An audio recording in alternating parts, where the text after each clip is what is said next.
Greetings and salutations, and welcome to Flintlocks and Fireballs, where a handful of mad actors will attempt to survive the treacherous waters of Dungeons and Dragons. I'm your host and Dungeon Master Jason Phelps, and I am joined as ever by Robbie Wall of Fire Bellekom. Oh dear. Sam Wall of Force Burns. Ooh. And Ellie Wall of Marshmallow Sparrow. Well, I want that one. That sounds like I get the best wall. Oh, are they veggie marshmallows? You won't... I mean, it depends on what the local materials were. Makes sense. Concerning. Deeply. I suppose you'd have to ask... Has anyone made a hot chocolate waterfall / fountain anywhere nearby so you can have hot chocolate and marshmallows? This feels like a separate spell, and like these wizards come together and they just like start a Catering wizards. Yeah, they just start a catering chocolate business. warlock. Sure. Yes. That's the as cult of the believed. chocolate warlock. This is what happened to all the chocolate I want warlocks. a chocolate warlock. That's my next character. Next campaign. Campaign Yeah, campaign 2. Chocolate warlock. 2. Chocolate warlock. Or, better still, multi-class. Brilliant. Yes. Excellent. Or, well, speaking of multi-classing, it's time for us to split our focus between the now and the yet to come and demand to feature us what messages from the present. It's Future Jason with messages from the present. This episode of Flintlocks and Fireballs is brought to you by you. As ever, a massive thanks to our crew members on the Flintlocks Patreon who help keep this ship sailing. There's a wealth of extra content and bonus features for patrons, including regular blog posts, extra stories narrated by the cast, artwork, and a monthly poll for the community to help design an element to go into the game. You can check it out at patreon.com/flintlocks-and-fireballs, link in the description. We are an affiliate of dnddice.com, makers of beautiful specialty dice since 2010. Whether you need dice because you're masquerading as a vampire, calling Cthulhu, or are some sort of pathfinder gathering the magic munchkins, you can click through our affiliate link in the description and grab yourself or a friend some particularly sexy dice or a particularly sexy leather dice bag. We are also an affiliate of Zavi, fine producers of nerdy garments and handy household items. Remember, you can click through the affiliate link in the description and use code FLINTLOCKS20 to take 20% off clothing and FLINTLOCKS10 to take 10% off not clothing. And that's it for announcements this time. Back to you, Past Jason. I think we should get presents from the present. Oh, That would be pleasing. how would they get to us? No one knows. Are we just ordering ourselves presents and then when they arrive, it's like, oh. Yes, we order them No, for the day that's that you presents from record the past. message. Yeah, I was going to say, it's a lot easier for us to send presents to the present Yeah. than it is to get them from the present. Yeah. I think that would be pleasing. Okay, well, I guess we shall send ourselves presents to the present. Yes. Yes. And presently we shall open them. Presently. And present the presents. Should we start the podcast? Flintlocks and Fireballs. Our land stands on the sabre's edge. Our cities are a powder keg. Brother chains brother, no one's free. A life on land is short, you'll see. So gather your muskets, gather your spears, we'll plunder the shores of Calcinea. No kraken, storm or spell we fear, so come and sail with us, my dear. Previously on Flintlocks and Fireballs, it's all gone a bit wrong. A bit. The party were in the midst of resolving the gang war in Newmark through the expedient method of eliminating both the leadership of the primarily halfling Five Friars gang and the leadership of the primarily orcish Bowstring Boys. While in the process of working their way through / structurally collapsing the underground base of the Five Friars gang below the Fretting Fiddler, and also the fine and posh townhouse of the Cardigan family, The party were betrayed. The long-standing and uncertain ally, press-ganged assistant, borderline magic Ally item. is not the right word. Lux, one of the inhabitants of the silver skulls that Scamp carries, broke free of Scamp's tenuous control over her while she possessed a temporary form created through magic and several drops of Scamp's blood. The taking advantage of a moment of weakness amidst the fight, Lux managed to retrieve from Scamp's momentarily unconscious form the silver skull holding her own spirit, which seems to have awakened some sort of powers in the body she now wears, along with the silver skulls containing Friend and the spirit Seedy. In a brief struggle, the application of a temporary wild magic curse caused her to, well, not so much to drop Seedy's skull as for it to turn into a series of white feathers and then reform once she left it, allowing the party to reclaim probably the least useful magic skull they possess. It is worth noting Scamp still has access to their own original one. The party, however, were probably somewhat shocked to see Lux carry out a trick previously only known to Scamp themselves, as they managed to cut a hole in the world and step out and away through teleportation. Before the party could proceed, the Five Friars gang brought a cannon to the party, shot Corzin with a cannonball, and then Celestia unleashed a disco blast of nightmarish coloured lights, which respectively froze, melted, set on fire, electrocuted, poisoned, or petrified almost the entire remainder of the gang. It also turned the cannon to stone, Turned the cannon to stone. There's now a very fetching alabaster statue of a cannon down there. We should send it to the sculptor. Yeah, make a nice garden ornament. He would no doubt be very pleased. He'd probably love it, Yeah, he'd be touched by the gesture. We remember we should do that. Yeah.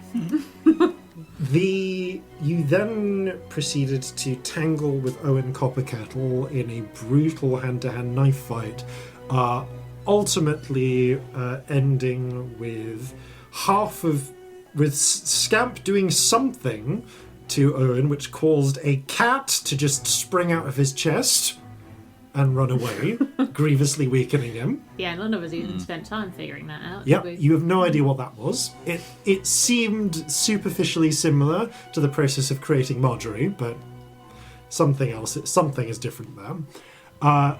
And then proceeded to shoot Owen and kill almost the entire remainder of the gang.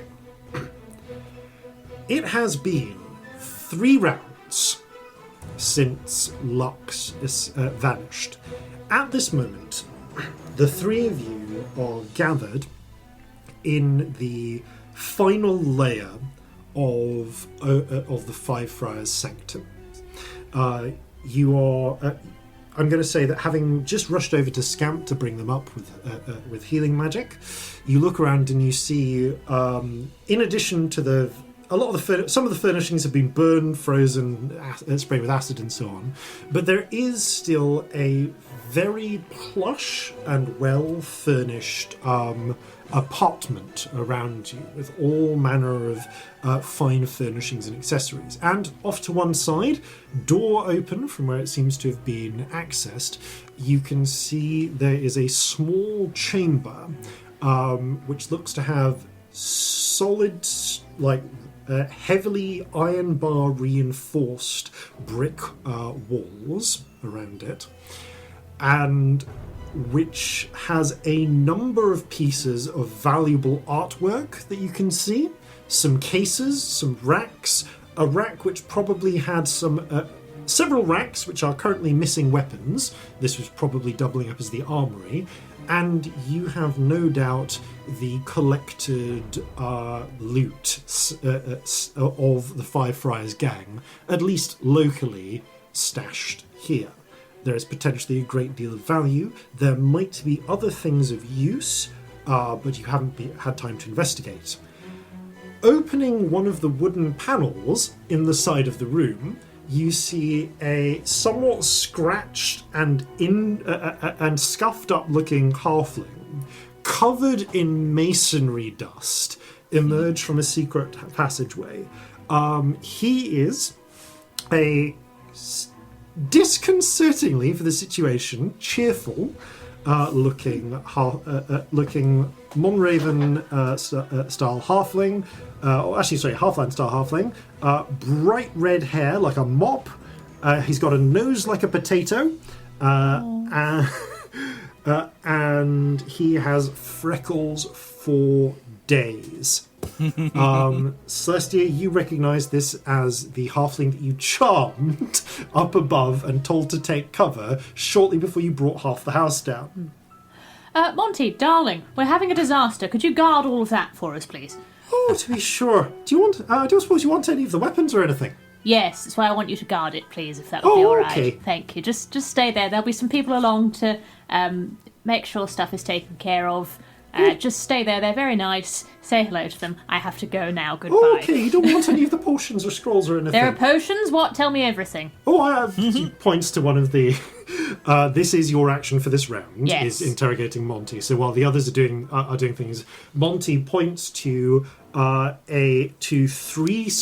three cases on the wall of differing size, and you can see that they're just buckled onto the wall of the vault. Scrolls, potions, drugs. Don't know how they're ordered. Great. If you want to pick up any of these, a box, you can grab all three if you want to spend your round on it, but you can get a box full of potions, a case of potions, a case of scrolls, and a case of drugs. You have no idea you have no idea how these are ordered within it. But if you want to get them, get them? You can. Yes, I'm going to get them in case any of them are for healing or doing magic. Yeah, you spend your action just like unbuckling all three and shoving them into your keeping them on hand. I'm going to do that. Monty, you're an angel. Thank you. Oh, that's nice. Thank you very much. While Celestia is doing that, this is can I ask what Scamp and Corzin are doing? I'm casting Locate Object. Yeah. Corzin, can you find friend? I'm going to get some sorcery points back, and I'm going to cast a 5th level fly on all of us. Okay. I pull out the forged twig, and I'm going to concentrate on specifically Friend's skull. Got it. So this is locate object. I have the words in front of me here if it's helpful. Thank you, that is useful. Do I have time to shove some bone marrow in my face? As a bonus action, yes you can. I'm going to do that. You knock back. How much is that again? It's the same as a greater healing potion, so 44 plus 4. I'm going to quietly do that. Please carry on.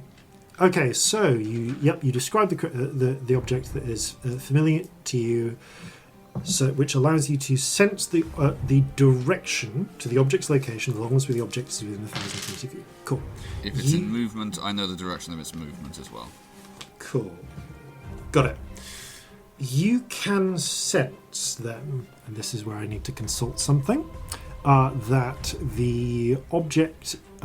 so first of all, you sense that the object is broadly, because you are some distance away, to the east. Sorry, one moment. No, east shouldn't we? Sorry, to the west of you. So you can't tell more precisely than that until you get a little bit closer. It's like having It's like having like literally the fish spirits just sort of circle around your hand and stream in the broad direction of it. So the closer you get, the more accurate you're going to get. You can tell from the way that they are curving slightly, it is moving downwards. Okay, so it's to our west, moving in a downwards trajectory. Yes, it does not give you a sense of exact direction. It gives you a sense of exact direction, but you don't get distance. No idea about distance, but we know that it's within 1,000 feet still. Okay. Yeah, still within 1,000 feet. Is our ship to the west? Your ship is to the west, beyond, moored off the piers of Sowat. How far is our ship? Your ship is, so I kind of had to think about this, and each district of Newmark is broadly about 500 feet-ish along. Right. So your ship is about about 1,200 feet away from you as the Marjorie would fly, or I suppose burrows. If you were going if you were in a straight direction and didn't have any buildings that you needed to worry about or ground in the way, it would be about 1,200 feet. So flying, it would be 10 rounds. Yeah, depending on once you were into the air. Yeah. 10 rounds of dashing. So Scamp, you cast the spell. All three of you feel a buoyancy hits you.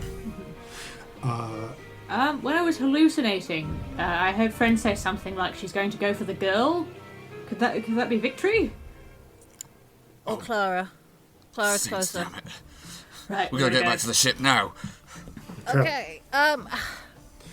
How injured is Corzin looking? He's pretty bad, but better than the two of you are. At this point, I'm going to say 1 round has passed. Okay. We are still in initiative. Round, so this is and round it's 2. A terrible idea. Oh no. My next round is a terrible idea. Okay. I'm going to use the sorcery points that I just got back to get back a 4th level spell. And I'm going to... I can only bring one person. Sorry, Celestia. I'm going to cast Dimension Door, and I'm going to distance it. And I'm going to get 1,000 feet closer to the ship. So I'm going to explain what happens to you, Celestia, in a moment, because there is still... You're not out of You can this. imagine her... Oh, yeah. You just catch a glimpse of the rage.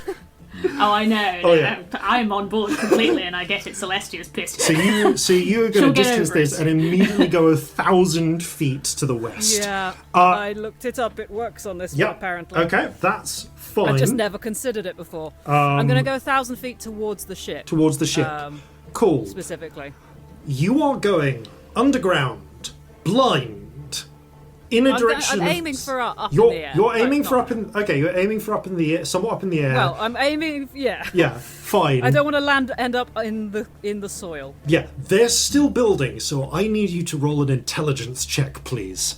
Let's tides this so we don't hit a wall. Yeah, probably. I might still hit a wall. That's a 12. Oh, you might still hit a wall. That is... It does say you arrive at exactly the spot desired. Do I know anywhere within this range that's 200 meters from 200 feet from the ship? 200 feet from the ship. I mean, okay, it does say you arrive at exactly the spot desired, so there's no way for you to fuck it up. So you can't appear in an object according to the spell description. Not in this... you could in previous... in previous versions, but not in this version. Horrifying. And you can with the other teleport spell. Oh, you definitely can. Above the water in the river would be fine. It does say if you would arrive in a place already occupied by a top-tier creature, you do take damage, according to the version I have. Yeah. But it does also... Yeah. Yeah, you can visualize... I mean, okay, here's the thing. Your intelligence check is basically your ability to visualize a place and get it right. Okay, well then we're in trouble. So I need... right. I need you to roll 1d8. Tell me what number you get. Oh, we're in trouble. 2. Okay, that answers that. There is a brief moment where the... so you see the moment where Scamp grabs Corzin and they blur. Celestia, you take cover as you are sprayed by gravel and cobblestone as Scamp gets it slightly off. I'm unconscious. Which means that I just need to roll this, because the pair of you are going to the pair of you are winding up slightly in the ground. If it goes in the ground, we don't teleport. The spell fails. Yeah, didn't we just say that you end up exactly where you... But it also says if you would arrive at a place occupied by an object or creature, you take damage and it fails. I think I have some different rules in front of me. I'm working off the ones, because I don't have my books with me right now. Right. I'm working off the ones on this SRD, and there are some rules differences going on. Okay. Cool. You know what? Fine. In which case, I'm going to go with what's written in the books over what I've got in front of me then. If that's what it says. No, I was literally just confused because I just heard two different things. I'm actually not trying to no, say no, this is... The thing is, they're both written there. Like, They're you both arrive written exactly there. the spot desired, but if there's something there that you weren't expecting, Yeah. you take damage in the fail. Take damage, but like if I guess that's a DM call then. it's a DM call. See, this is you take damage and the spell fails to teleport you. Yeah, that's the wording of it. Yeah. Honestly, I'm gonna DM intervene slightly on this one. You teleport. But I'm borrowing the rules a bit from the actual teleport spell. You're shunted upwards, basically, by the spell. That makes sense. So. Oh, shit. Celestia can't fly anymore. Oh god, I'm fucked. Okay. Yeah. This is an interesting one to roll. How many hit points do you have, Scamp? 6. 6. Okay. Yeah, on 46, the odds of you rolling less than that is... If it's low. yeah, but you're not landing in the middle of it, in the middle of an object. So I'm gonna make this fair. Roll me a d6. 4. Scamp, the world blurs around you, and both you and Corzin teleport, but you're very in a moment that you don't quite anticipate. You get this sense of going up right, and you get the sense of going along right.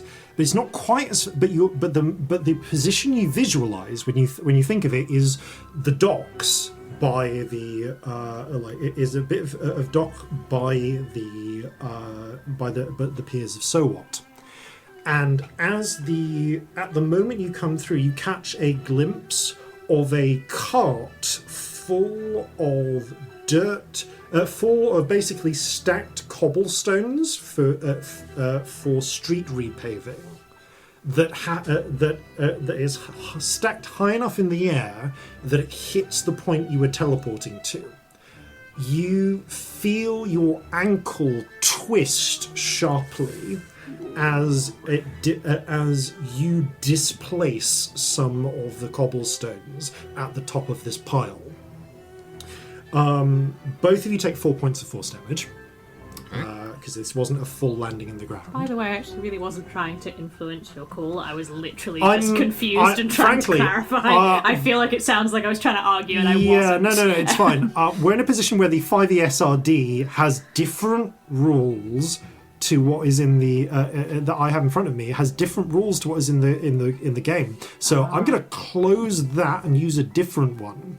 Because this is giving if I've not got the same rules, I just didn't want to that. seem like I was trying to be a whiny player because I wasn't. I was literally just confused. Oh no, it's fine. Didn't come off that way to me. Oh, good. I'm glad. Yeah, unfortunately, I just happen to not have my books available for reasons. There we go. I've got a different SRD up for the purposes of this now, so this should avoid future confusion. Oh yeah, that's a little bit I think that is a little bit clearer, hopefully. We'll find out. regardless, you both take 4 points of damage, and fuck me. And as Oh no, an that's a 9. Thank God, I thought that was a 1. Oh, Okay, God. I am concentrating still. and Oh hey, I still would be on a 3 anyway. as an I roll- unexpected Warcaster. side effect of this, Scamp for sure, Corzin as well, both of you appear with basically up to the ankles, in Corzin's case up to the calves, in piled stone, piled slate work. Ooh. It's not cutting through you. That's the thing. You're not having the teleport problem where like half of you is there and half of you is stone. But it has Celestia, as the spray of dirt and cobble fragments sprays outwards, you see a handful of pieces of slate of cobblestone in the shape of the bottom's third of a pair of legs where they were. As they perfectly cut out the space in between, which does mean the pair of you are currently trapped in stone. I mean, my feet are not. This is a place where hooves are really useful. Hooves because are good toes for would this. get in the way. Toes would get in the way. I will grant that your Hooves your should hooves slip out easier. your hooves are helpful, and I will bear that in mind with the. Also, when they're you try to solid, move. where feet aren't. If you know, like they're a bit Yeah. less squishy Yeah. than feet. Yeah. So it will hurt less. Uh, I feel. Yeah, Corzin, you are really feeling rock pressing against your boots. Like, this is the most uncomfortable footwear experience you've had in some time. Also, you're just stuck. So I would actually like both of you to give me, I think, strength or athletics. Just check, please, Okay. to try and get free. It's 19. Okay, 19. 10. Sorry, that should be strength or dexterity. So not without your athletics bonus, please. Oh, okay. In which case, that's a 15. Still enough. Dexterity, then it's 13. 13. Okay, so Corzin, you break your feet out of the cobbles without much difficulty. Scamp, you're not. You get 1 foot free, but the other one is just trapped in like a small plug of rocks that are basically perfectly shaped around your hoof.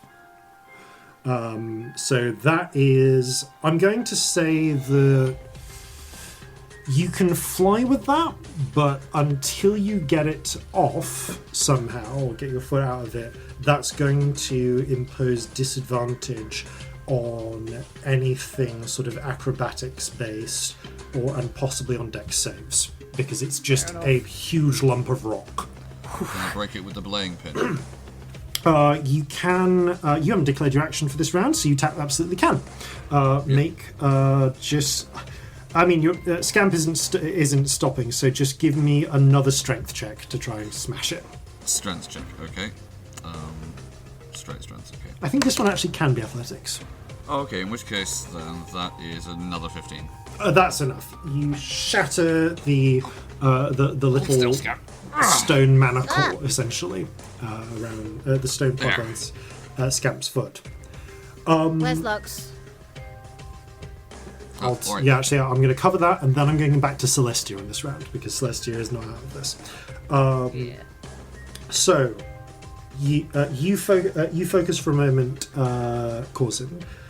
You appear to have gone ahead of Lux. Excellent. Is your sensation, because Lux is now so you wound up on the docks of So What, and you wound up on the docks of So What. Quite a few people have looked up to see the scuttering, as a couple of people out of nowhere seem to have appeared on the top of a street maintenance wagon. Not least of which is the poor halfling who's driving the wagon. It's like what the.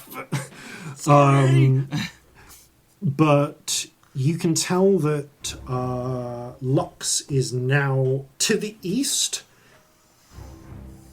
That way. At this moment is moving.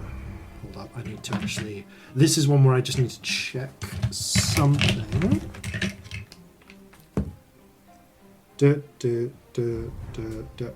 South at this precise moment. Okay. And yes, still in broadly a straight line back towards Five Friars.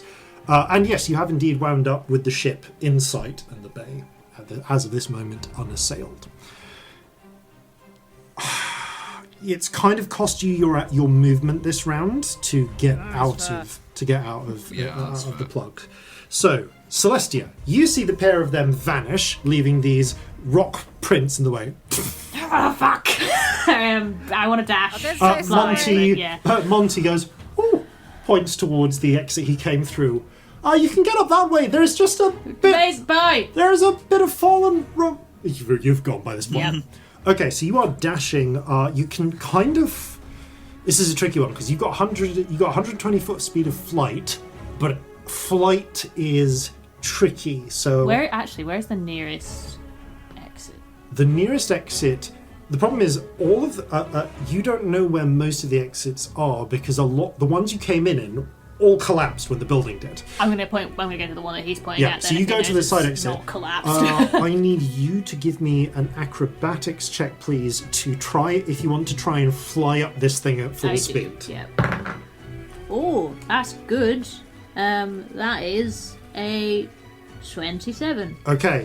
Like friggin' Corzin in doing his Superman moment, you just slip up this, what turns out to be quite a narrow, especially for you. It's actually helpful that you're flying, because you can just like slide up it like on your side almost. Because gravity isn't a problem, yeah. Yeah, and you don't need to hunch or anything in the same way.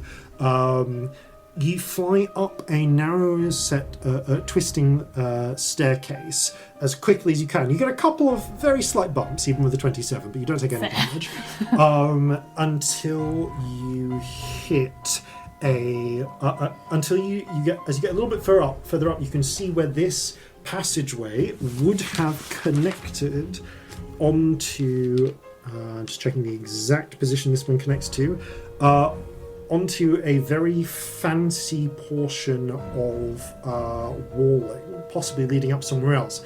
But the subsidence from above has caused part of the ceiling to crunch down. There is still a path. It's small enough that that Monty was clearly able to crawl through it. It's going to be a tight squeeze for you. I need another acrobatics check, please. There is a very deep breath from Celestia before squeezing into a small space, as you can imagine. Acrobatics? Yes, please. It's better, actually. Maths, give me a moment. 29. Somehow, without losing any speed, you thread this needle. You feel rock like scratch against you, but your reinforced dream silk coat just takes it. The fucking dragon skin coat takes it, and the waistcoat takes it as well. And you come through with leaving a small puff of masonry dust behind you, and I'm going to say that's enough for you to come out, come all the way up. You see a little trapdoor which you just punch through at the far end and emerge at the end of your movement out of the dressing room. They're one of the ones with the curtains of the fancy halfling tailors on the opposite side of the street. Interesting place to be. Yes. From here, and I'll say that it takes your movement to kind of get to the entrance. You are able to look up and see what is happening on the outside. The Cardigan building has sagged to one side. Half of it has collapsed. Half of it weirdly seems to still be standing, but you don't know for how long. The other half, it's like when your cake doesn't rise properly, but all on one side. The street is filled with masonry dust, chaos, confusion. There are screams, there are noises. It's hard to see much beyond the cloud of dust where you are right now, but you do still remember the layout of the street. And I'm going to stay with you as we enter round 3. Is that all my movement? That is your full dash because of the fly difficulties. dash? Yeah. With your fly dash. Because of the confusion of like getting through the narrow passageway, going around in circles and everything, it comes to around 120 feet of movement. I don't think there's anything that I can do with a bonus action. I don't think so. What I would do with my bonus action is something useless. I would tap into the message stones and go, Scamp, Corzin, anyone, and not get anything. No, because you'll be on obviously, 500 feet from them. For flavour, that's what I would do. You would do. Top of the round, these are your actions is happening simultaneously for the purpose of this. Yeah. And for the sake of narrative, I'm going to stay with Celestia at the start of round 3. What do you want to do? You've got 60 feet of flight and you can dash for another 60. I want to dash in the direction of the ship because that's where I think they're going. Cool. So right now you're at the entranceway of the shop. There is chaos and dust all around you.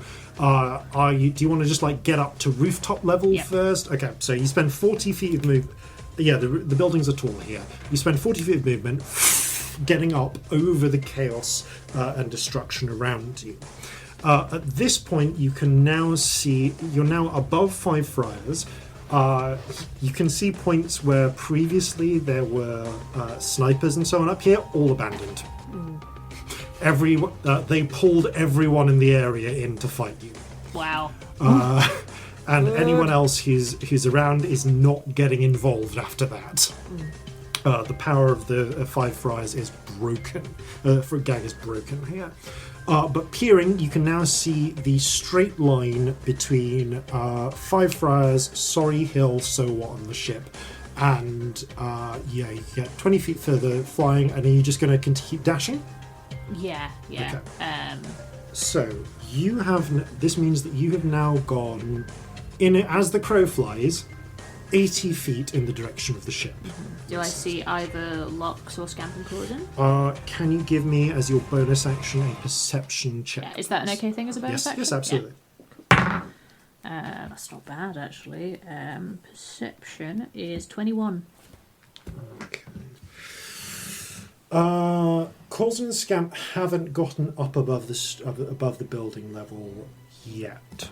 With a 21 though, I'm trying to think about where you are. From here, no signs yet of Lux either. So right now you can't see either of them, but I will imagine that because they're probably going to fly up in a moment, you absolutely will see them. So you're 80 feet that way. Scamp and Corzin are that many feet this way. Cool. All right, Scamp and Corzin, meanwhile, you've just managed to get the plug of stone off Scamp's hoof. Yep. What the pair of you want to do? How far away? Like, which direction? That way. I point in the direction. Okay. We can cut them off. In which case, I'm assuming that at the very least, to start with, you're going to fly up and in that direction. So movement. So it probably takes you about 30 feet to fly up above the street level, above building level from where you are, and then you'll get another 30 feet of movement off the bat. Do you want to just be dashing? If we've got a fair idea of the direction that they're in, yes. Okay. Trying to work out what's best here. Yeah. Is it worth even giving myself a healing potion at this point? I was about to clap you on the back with a cure wounds, but But Then you can't dash. that will stop your dashing this turn. So it's I'll that's have the to wait choice till we you get want where to we're going. Is it worth the? Like, we know, like, if she's coming towards us, it might be worth healing before we reach her. Provided that True. we're between her and the ship. Yeah. Yeah. Which we are. We're near the ship at the moment. So Right. on this round, Corzin, the last round you felt her going south while being broadly to your east. She appears to be continuing going south. You don't know at what rate because you're still getting broadly the same direction. Okay. which would mean that she's not heading directly towards the ship if that's the case, but instead going at almost like a 90-degree angle. A 90-degree angle to the ship. Yeah, so she'd be going. What's in that direction? Going south from Sorry Hill is in between Sowat and Five Friars, and if you were to go south, you get the Kitchen, Little Feroz, all the stacks of the west side. So broadly speaking, the Ferosian district, the Goblin districts. I still think moving towards her is our best bet at this point. Yeah. Does it feel like she's not heading towards the ship? You don't know. You don't get a sense of how close she is. You just know what direction she is and what direction she's moving. Yeah. So she could be just like a couple of streets away, and it's just a blockage for some reason. You know Or that she could be if going you were somewhere else. close enough that she was within a street, you would also be getting a sense, a clear sense of down.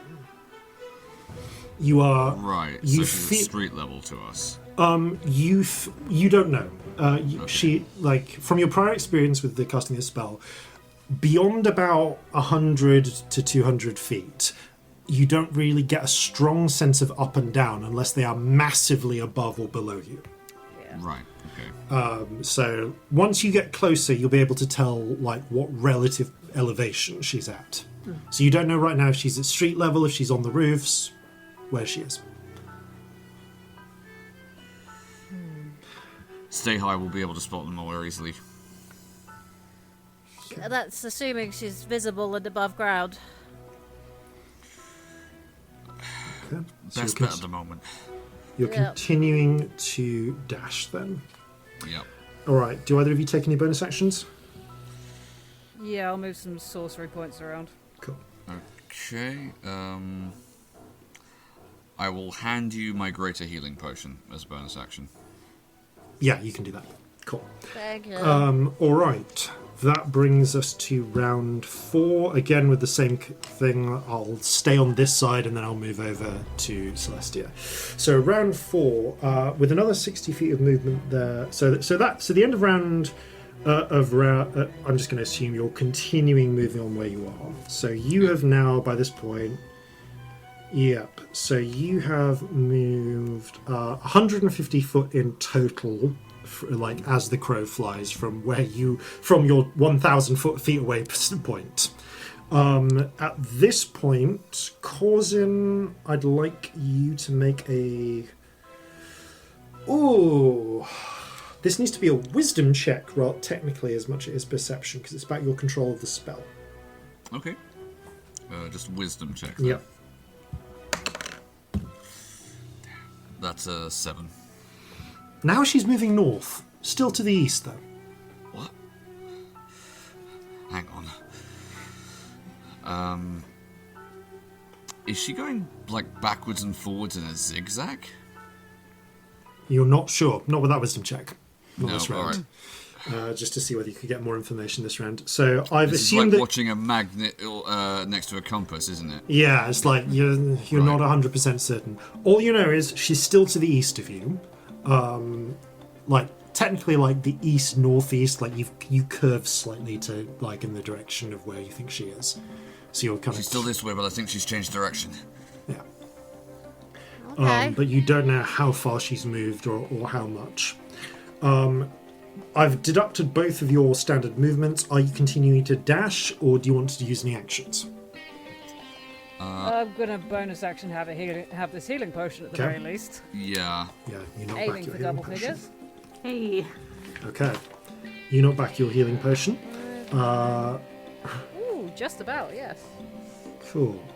Otherwise, if you're happy to keep dashing, I'll Yep. mark that I off. can continue So dashing. not the fight for two of us to be narrowly in double figures. Okay. Might prep my spyglass to see if That is a wise idea. Good Yep. thinking. So you get that ready.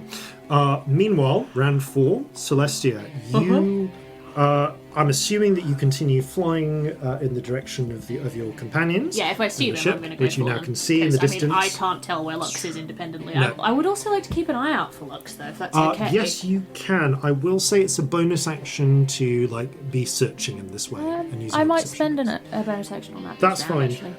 Do you want to? I'll say you move, and then we'll worry about whether or not you dash.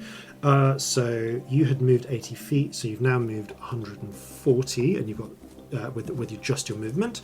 Can you give me a perception check, please? Okay. That's a 22. Okay, 22. You are scouring the streets for signs. You do notice this would be in a broadly to the east. You do see signs. For you, this would be about 360 feet from you, and about 300 or so feet from where Corzin and Scamp are. You do notice what looks like a handful of tiles on the top of some nice looking sort of high townhouses in Surrey Hill that look to have been recently disturbed. Like they look like they've been freshly dislodged. That's the best you're able to note, but it is in the broad direction you're already going, and it's something at this stage. Does it potential clue. change the trajectory of the others, as far as I can tell? They will, if they keep going. It's actually interestingly, they seem to be going more or less dead on towards where that is. Okay, I'm not. It was literally just like, do I give them a message or not? But I'm not going to. So, in which case, do you want to keep dashing? Yeah, yeah. I'll dash for that. Awesome. So that takes you 200 feet, which means that you are now yourself 300 feet from this. In fact, both parties are pretty much 300 feet from this set of disturbed tiles at this point. Okay, that brings us into round 5. I will continue with my convention of carrying on on one side of the split and then going to the other. So, Celestia, if you're still using your bonus actions for perception checks, as you hurtle closer, so you're now 240 feet from this portion of Surrey Hill. Can I ask for another perception check, please? Yeah, I can. Oh, that one's not good. That's an 11. No additional information, but you continue onwards, and I'll mark you as dashing unless you say otherwise. Yes, please. Because you're just trying to get speed. So 380. I want to get both them or Lux. Yeah. Either way. Okay, so round 5, Corzin and Scamp. Moving forwards in the direction. Corzin, I need another wisdom check from you. Natural 20. Oh. You feel okay. Natural 20. You get a few things off this as you continue hurtling forwards. The first thing you realise is that you feel her direction move abruptly north, south, southwest. No, she's walking in circles.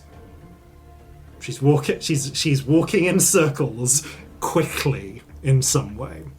She's going in circles. Why would she be going in circles? She's either walking in circles, or she's walking like or moving a little bit in a small space from the amount she's moving, because your spell only picks up the direction she's moving in.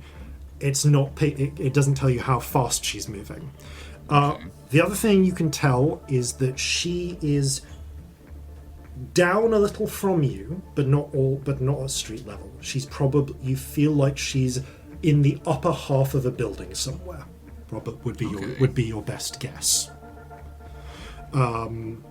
She doesn't feel like she's too far up to be at street level. She's definitely not subterranean, but she's also not above you or at an exact level. Keep an eye for first floor buildings. There's loads of them. Oh yeah, you are as you sail over. At this point, you're nearly finished sailing over So What and into Sorry yourselves. This area is upscale townhouses for the most part, despite the miserable name. Actually, there's like a real there's like a real cutoff point where it goes into the hard scale terracing of So What. But these are towns with like nice. This bit's of towns with like little green courtyards with gardens on the inside, hidden away from the rest of the city. Oh. They will have picket fences.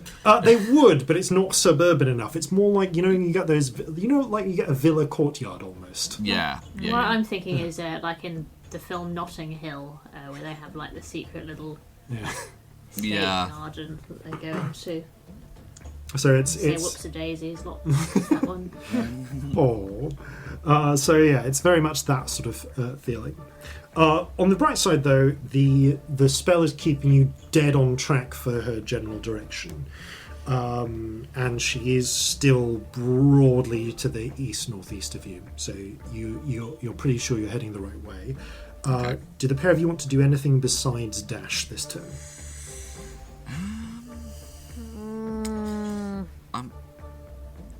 I don't think we're close enough yet that we'd be able to be in visual range, would we?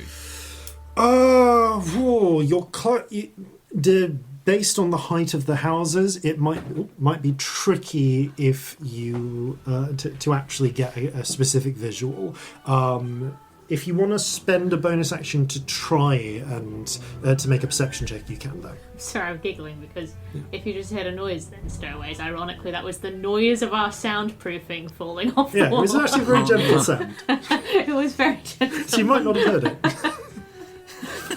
Well, while you're dealing with that, I will make a soundproofing is perception making check. sounds. Yes. Oh, irony. Right, perception check, that is a 19. Wait, no. Yeah, 19. 19, okay. And that is with advantage for visual? Oh, actually, no. Oh, in which case, yeah, that's a 24. Okay, 24. You catch sight of the same bits of dislodged dislodged tile that Celestia's caught sight of, and you can also see one house onwards what looks like, and this would be about 350 feet from your current 250 feet from your current location. You can see what looks like a rooftop sort of trapdoor, like a hatch to get up to your roof, has been flung open. Over there, look. Is she going downstairs? Is that what you're feeling? Like spiral stairs? Maybe. Right. We head towards it with all speed. So with all speed, that brings, so you're now 190 feet from. Actually, no, you're closer than that. My apologies. You're like 90 feet from it at the end of this round, which brings us to round 6. So you, at this point, 90 feet from, because I've been doing my maths wrong, 90 feet from this open hatch. You're getting a much more precise sense because she is dead ahead of you of where you're flying to, and you would guess top of so these are 4-story buildings, so either third floor, i.e. the top floor, or second floor, i.e. the third story. Right. Although I guess we're in Sunder, so it'd be the other way, where they count their floors from they call the ground floor the first floor. Yeah, I've been counting it the English way. I just realised. Sorry, I realise that I've just said a lot of people listening are weird. Yeah. Apologies. Count your floors however you like, babes. It's fine. It's weird that there's 2 ways of doing it. That's what's weird. The fact it's not consistent is weird. Yeah, it's really strange that it's not consistent. You will get within just your movement. You will get within 30 feet of that trapdoor hatch you can see at the top. So that is how far you get without dashing. And so I'm going to say that's how far you get before I ask you to declare what your actions are. Does it look like this has been recently blown open or opened? Yeah, I mean, like, it looks like it's been left open. It's not, I mean, like, just quickly check how rainy it is. Like, there is a storm coming in from the sea. It's not raining right now, but it probably will be within the next, few minutes. If it Oh, good. That's what our gang war needs. yeah, anytime within, yeah, Why does it rain whenever we're trying to do a war? because I randomly roll the weather. The dice are assholes. But yeah, there's likely to be muggy rain. In fact, while we're at it, yeah, it's gonna be an unusually cool night. I'd love to see you do a weather forecast. So the good news is, not likely to be a thunderstorm at least. That's something. It will just be a rainy night. These rains were out of fight. Bullshit. Probably because the way that my weather system is rigged up, there's like a 50% chance of it raining. That seems fair. Yeah, well, seems about Depending right on for season. here. Yeah. I don't know about Thunder, but Yeah. right now here. Yeah. Oh yeah, it's been really rainy here. So yeah, we've but yeah, like it's probably been opened recently because, like, if you saw this was likely to come, you probably wouldn't leave your rooftop access open necessarily with a storm coming in. Right. Does it look like it's been like violently blown open or just opened?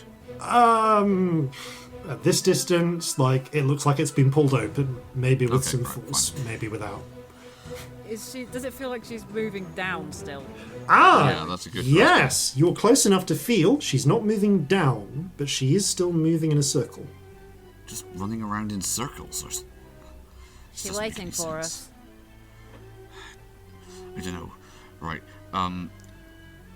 If I get a sense of what level she is relative to us, can I float down to see if there's like some corresponding windows? Yeah, give me a perception check, please. Okay, so advantage again. Okay. Well, one of those was a natural one, so I'm going to re-roll that. Yeah. Okay, that is a 23. Ooh, 23. Okay, so with a 23, I'm trying to think about what you would see from here. And the position she has chosen. You're approaching from that angle. You don't see her dead on, but what you do see is you do see what appear to be a couple of halflings standing and staring out of the window, and you note, and it just takes a moment before you realise they appear to be armed. One with a pistol, one with what looks like a kitchen knife. But one of them has had their throat slashed out. One of them has clear burn marks on one side of their face. Oh, so they're dead but animate? That's what it feels. That would be with your ample experience of the living dead. Yeah. Right. Okay. And that is on the top floor. On the top floor. All right. Yeah. Okay, Corzin has no reason to suspect that she's in range yet, but he is going to say, Celestia, can you hear me? Can I? Yeah, if you're using up, I mean, like, Celestia, if it's a bonus action to use your things, but I will say that with the rate at which Celestia has been just soaring forwards up to this point, you don't even need to use that. You could shout if you want, because Celestia is about 90 feet from you, hurtling in the other direction. I'm assuming I won't that your shout action, because that would give away my position. Yeah. But In which Also, case, I can reply as not a bonus action, can't I? One of us has to use bonus action. yes, yeah, and I haven't used mine yet. you just use yours to do a perception check, Oh, right, okay. which is why I'm asking. But like Celestia can use a bonus action on her turn, so if you want to come in now and I mean, if I've seen them, yeah, you've seen them. You've seen Corzin peering down. I think as soon as I'm getting within range, we're going, Corzin, Scamp, anyone? Hello? Hello? Anyone? you We're can here, both- undead. Undead? Fuck. Great. Any other information? I think that they're on the top floor here. This place running around in circles. I can't understand why. Could they be drawing to cast something? That would be my guess, but we won't know till we get in there. That's about the time you have, because I am counting time in 6-second-ish chunks. Yep, that's for, fair. That's fair. For That's important fair. reasons. Going. I will carry on. Yeah, you at the end of I'm not this doing round, anything else. I'm No, just at the end of this dashing, round, yeah. you are 60 feet from the hatch now because you started with a bit of a delay, which means that Scamp, Scamp and Corzin, you actually haven't used your actions yet. So you have both wound up 30 feet from the hatch at the top, or I'm going to say, like, broadly speaking, 30 feet from the windows where you can see the halflings. I think I would be 30 feet from the windows where I can see the halflings. No. I mean, it's the same distance. Because I see. I'm cheating it, but yeah. Right. And you've used I'm your now worried movement she's to get to this casting, point, so you still have your actions. Basically, do you want to try and dash in, or are you going to use an action here? That trapdoor screams trap. So, Yeah. It's in the in name. many ways, it feels like a bad idea. Yeah. What were the halflings armed with? Pistol and a kitchen knife. I might just blast them. I was going to say, are the windows locked? Could you, like, thaumaturgy them open? They look like they've got standard. They look like standard latches, like not heavily secured, but like you can thaumaturgy latches open. Yeah. I Just a could, but that's suggestion. my whole action, and also I could break the windows. Yeah. I might break the windows because I'm not feeling sensible. Cool. Make a couple of so- attacks then. I'm gonna do Eldritch Blast at the halfling with a gun, Cool. and use the first one to smash the window. Awesome. Roll damage. I mean, I guess technically roll an attack for the window just in case you miss. It's a dirty Horrendously. 20. Okay, you hit the window, so the window smashes. Roll the damage anyway. I just want to see whether. It's How, 2. Okay, it smashes. It does smash the window, but there are large, jagged shards still left in it, which is more what I was Cool. looking for. I will then just do the other 2. It's 3, isn't it? Yeah, you get 3 at your level. Yeah, it's 3. I'm losing track. Yeah, I'll do the other 2 at the halfling with the gun. Okay. That's a 15 and a 19. Oh yeah, those both hit. Roll damage. Oh, 12. Okay, 12. The halfling with the gun falls over from the pair of shots in their chest. Blast it, just blasting them open, and they just go to ground. So, halfling We with may have gun. just killed a civilian. Halfling with gun down. Halfling with knife still up. You're going funny about killing civilians now. No! That's the thing. Usually, yes, but no. Not right we- now. No, but I meant after fairly last certain they're on time. I mean, in Yeah, fairness, I didn't do any of that. This- I did some yeah. of that building collapse. I did a small amount of that building collapse. in fairness, this halfling also had their throat cut already. So, like, you probably Yeah, aren't but killing. illusions exist. You aren't It's totally nearly what I killing do. any civilians, as If far I as was you know. GMing, I'd put civilians who with illusions that they were undead on them all over the place. So mean. We've put clown masks on the hostages, and the hostages Yeah. are bound to Yeah. have their hands Pretty bound. much. Everyone's wearing a V for Vendetta mask. Who's the real one? I Yeah. would totally nick that. Why not? It I'm- does such good things to make your players guilty. Oh, it does. It's just whether. But the question is, did I think of that? And would Lox have thought of that in the time she's had to prepare? And the answer is, you don't know. The So GM that's- will neither confirm nor deny reports of minor illusion. So that's Scamp's choice. Corzin, what do you want to do for your action? Well, see, window's broken now. I'm going to use the air carbine to try and take out the other one. Cool, go for it. Take a shot. Okay. Ooh, what was that? That was a can of adhesive spray. Apologies, team. Which was supposed to Yes, stick listeners. the soundproofing to the wall, incidentally. Amazing. Natural one, but lucky. Okay, roll. So much noise from the soundproofing. Okay, that's a That's 27. 27. I sense a ricochet coming here. Yep, that's pretty much what happens. You fire. Right, here we go. It smashes. It smashes off a heavy metal pot, just like on a shelf. Ding! 10 percussive damage. And strikes the woman with the knife in the back. She staggers, but does not drop. It's not actually enough to drop her in one. Still, though, that was a relatively silent shot, apart from the ting sound. Actually, yeah, that would probably be the least lucky part of it, the loud clanging. Okay, so this brings us to the start of round 7. At this point, I now need everyone to roll an initiative, please, because we're close enough for it to matter. So bad. 21. 18. 9. Oh no. Not a 4. Okay. Alright, and just for fun... oh, okay.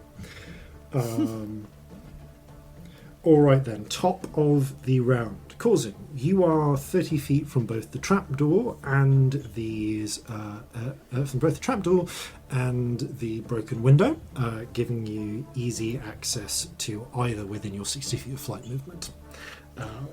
You from here, looking through with the angle you're at the moment, without spending some movement to get down to the level of the window, you can't really see much of the room beyond because you're currently above it. So your sight lines are a bit messed up. Yeah, I think I am going to descend to the point where I can see directly into the room. I'm definitely going to take another shot at the halfling, though. Okay. I'm going to maintain distance, so I'm just going to descend. Mm-hmm. Right, okay, so another attack at the halfling. That's an 18. Yeah, that just hits. Roll damage. Okay, that is 14 percussive damage. Yeah, so the halfling, this one you just shoot the halfling in the neck, just below their burned face, and they sort of rot for a moment and then fall over. Okay, I'm going to use the remainder of my action to move towards the window on the proviso that I don't see anything that is obviously threatening. Okay, so you fly down down 30 feet cautiously, Yep. but you still got the flight speed.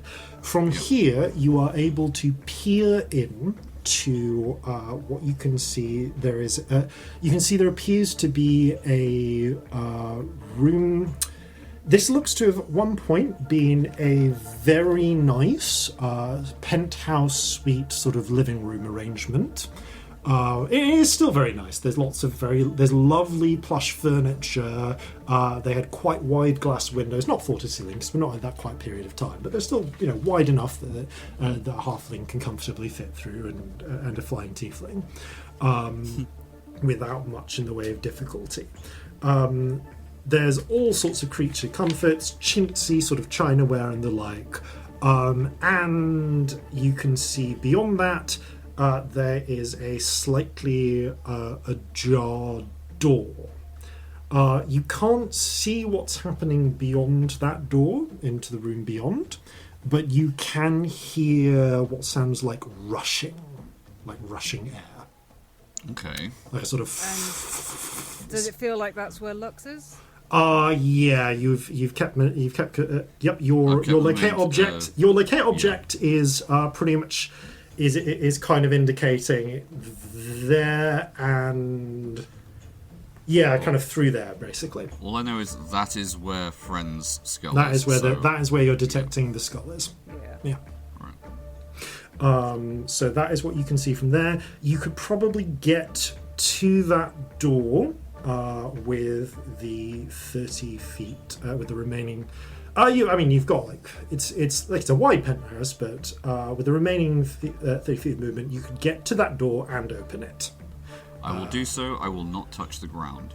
Okay, flying over that, then you get up and you fly through. I think you've shot enough bullets through at this point that you've smashed up the glass that you don't have much chance of getting yourself cut. So you fly through and float over the ground, getting to the door, and pulling it open. I mean, if there's a keyhole in it, I will look through that before. You look through that first. Okay, that's it. Thank you for that. You can just put a finger to it. Yeah, literally. Yeah, you just put a finger I can put the flat of my palm to it. Yeah, you put the flat of your palm to the keyhole to peer through. Okay, that's so things you can see through the limited keyhole range. You see at least. You see there is someone standing a little bit back from the keyhole, partially blocking your view. There is what looks like you can see the butt of some sort of firearm held between their hands. I'm not laughing at butt. You can see the butt. Yeah. It's maybe Must like be a big butt to be able to see it through a keyhole. I know. It's could be a rifle, could be a blunderbuss. Well, not be a rifle, probably more likely to be a carbine. You can't see a lot of details because you're just peering through a keyhole. What you can see is the light in the room flickering uncertainly, and you watch as a piece of paper flies past your vision for a moment. You can't see it. There's something going on kind of to the left beyond the door. And again, there's that rushing wind sound, but you can't hear much more beyond that. That's... do you open the door, or are you going to stay there for the moment? I mean, given what I can see through the door, does it look like the person who the rifle butt of whom I can see is facing the door? Yes. All right, then I'm gonna hold off until I have a full action to just open bang. Okay, so you're going to basically delay until next turn. Do you want to use your bonus at all? If I can see Lux, then I might do something. But other than that, Not from here. Not clearly. no. Okay, no. I'm just gonna leave it for now. Okay. Oh, actually, bonus action. I'm gonna chug one of my regular healing potions. Yeah. That's a good shout. So you can. So at this point, then, I'm going to go to the next person down. Okay. Scamp. You've just seen Corzin fly down and in through the shattered window. Okay. Oh, Christ. What on earth do I want to do?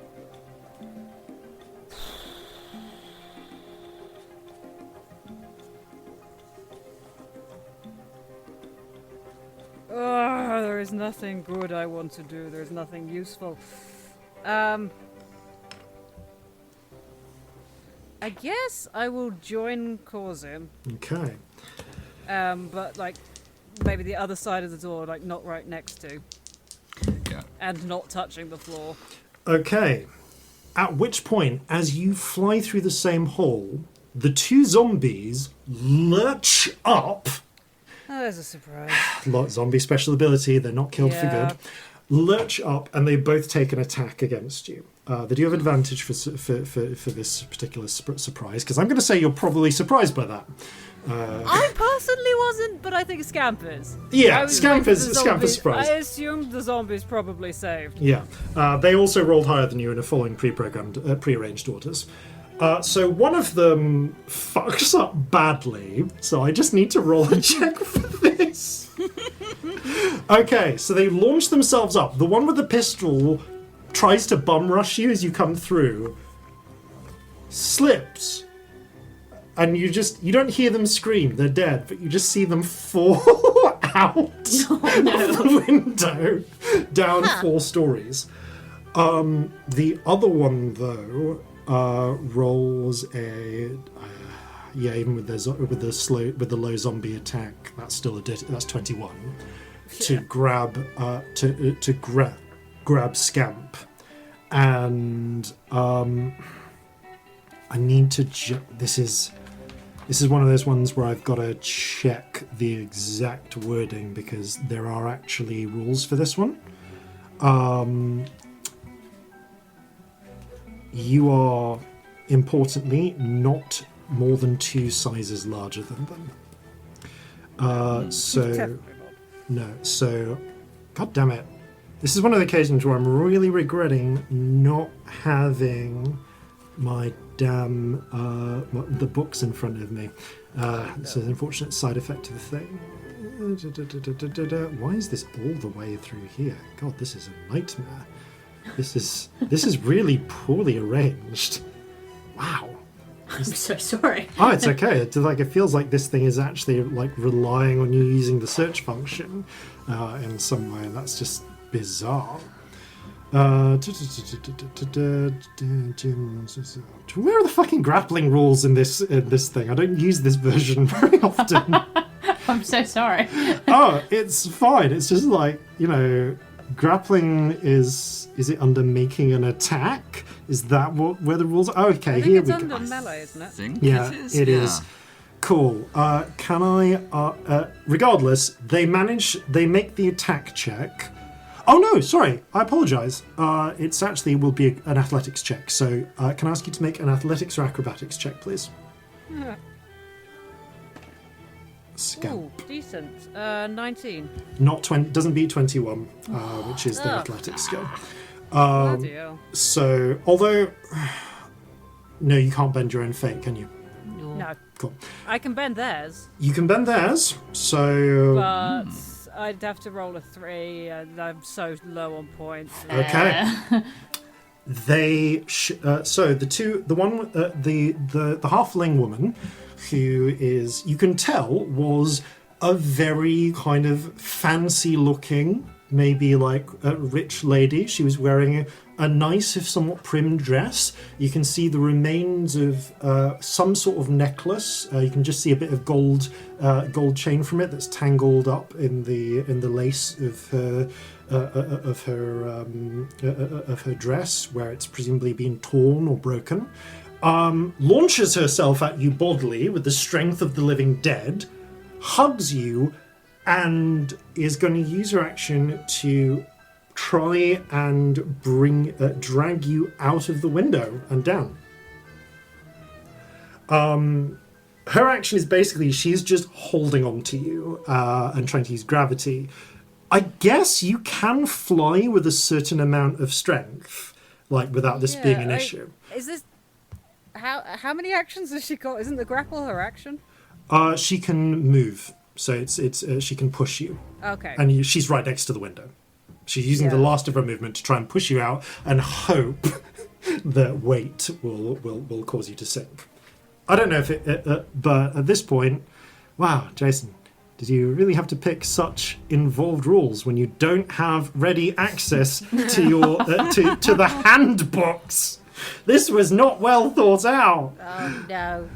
You've got the fly rules in front of you. And honestly, you've got a fly speed. You can. It doesn't specify what you can carry, so it's your standard carry weight. The halfling is probably below that. So at this point, I'm just going to ask you to make an athletics check to just. I was just athletics. Can I use my action? I haven't used it yet. You haven't used your action yet, so this is literally just to see whether she drags you down below the window or not. Was more the thing, but. Okay. What is the strength? Was that strength? I mean, they're the same strength. And yeah. It's a 9. It's a 9. Okay. Well, I mean, here's the thing: you've got magical flight, so she knocks you through, and then drops you like maybe 20 feet, and then you can just fly back up. So what she essentially does is she costs you some movement. And that's about it. So for the purposes of this, then, I'll say that you don't shrug her off from the weight, but your movement is halved for as long as she's attached to you. Okay. I will shocking grasp her. Okay, nice. Yes.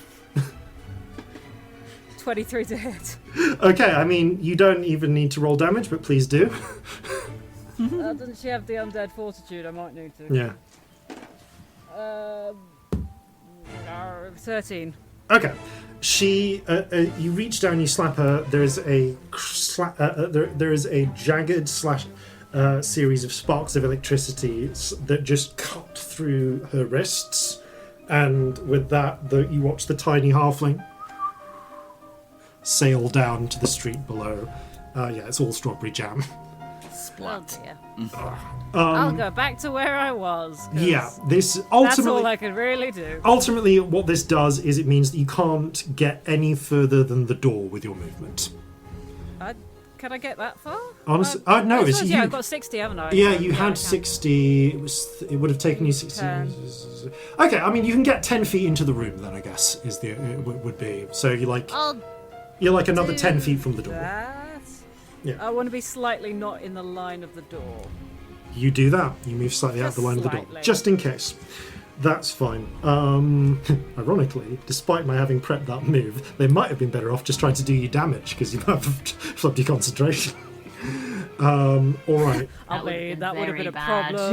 Yeah, that would actually be a better move. To get to the ground soon. The prearranged decision I made was they try and drag you to the ground. And that was the orders they were given.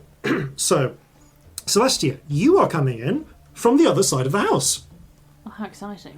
Okay. So you can see from where you are at the point you're flying, you're 60 feet from the trap door at the top, or you're like 50-ish feet from another window on the opposite side of the house. You've just seen Scamp and Corzin fly down and presumably through a window that you saw them shoot through on the opposite side of the house.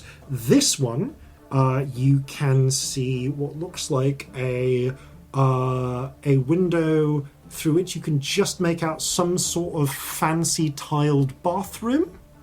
It looks like, and an unsteady looking halfling figure holding what appears to be a length of 2x4. Right. Can I go in through the window and give him a whack with my guitar? You absolutely can. I'll say that you can just pull the window out. Yeah, it's like the window is not. Are there any other windows? If I'm coming from the other side of the house, this is a question. Yes. And they can't see in through the door to the room where things are happening. Yes. Can I see through any windows into that room if I'm coming from the other end? From the other side, no. Genuinely. Okay, so coming from so they came from the west and they couldn't see what was happening in whatever that central room was. Mm-hmm. You're coming from the east and you also can't see. If you wanted to spend some movement to circle round to the north, because the south side is just more house, you might be able to see whatever's going on from there. Would that prevent me from getting in the bathroom? But it will bathroom? prevent you from entering the house at this stage. I'd say that you would you'd use your movement to get kind of to the north end of the house, but you wouldn't be able to enter the house this round. But if you saw something, you could do something ranged, but you might not see anything. Yeah, also I don't know that you two... from the knowledge that I have, I don't think that's the move I'd make. I think I would try and get in because, I don't know that they're trying to look in this section of the house magically out of nowhere. I think what I would do is go into the bathroom and give him a whack with my guitar. Okay, so Do the thing. I'm going to say that because he's right next to the window, your whack with the guitar is also going to try and smash through the window. So go. So you fly down and make your attack. That is a 22. Yeah, that hits. Roll damage. Robbie, what's shocking grasp damage? For you, it's 3d8. 3d8, I love you, thank you. I never know. I don't know why. It's just something that doesn't stay in my brain at all. The 8. Two abysmal and one good. That's 9 damage. 9 damage. It's enough to smash through the window, and it's enough to smash the halfling zombie backwards. It's not enough to completely take him down. So you essentially barrel into him, and are caught at the edge of almost in an entangled melee. And in fact, he's going to use his attack to try and entangle you in melee. I have a bonus action, don't I? You do. He was holding his attack to try and grab it. Whoever comes through. Sorry, I don't know. That I makes don't roll sense. that with advantage. He's just making an attack on his own. That is okay. That is a 17. Yeah, that definitely hits. Yeah, to hit. If it's grapple. Oh, sorry, it's grapple. So can I ask you to make an acrobatics check, please? Sure. You're quite right. That is a 29. Okay, he tries to grab hold of you, discarding the two before, but you fly out of his grasp. Fuck off. You do still end up your movement right next to him, unless you've got just enough movement to keep going, but you will provoke an attack of opportunity if you do. Now that you are in the bathroom, you can see that there is a long, thin bathroom with fine white tiling and a sort of gold-rimmed bath. It's very fancy. Lovely arrangement, and you can also see there is a bathroom door which is currently closed, but through the thin gap at the bottom you can see the flashing and flickering of light, and you can hear a rushing sound as of wind. Does Scamp's teleport spells do rushing wind? It does, yeah. God, it does. This is very bad. This is very, very bad. Do you have a bonus action? I feel like I should.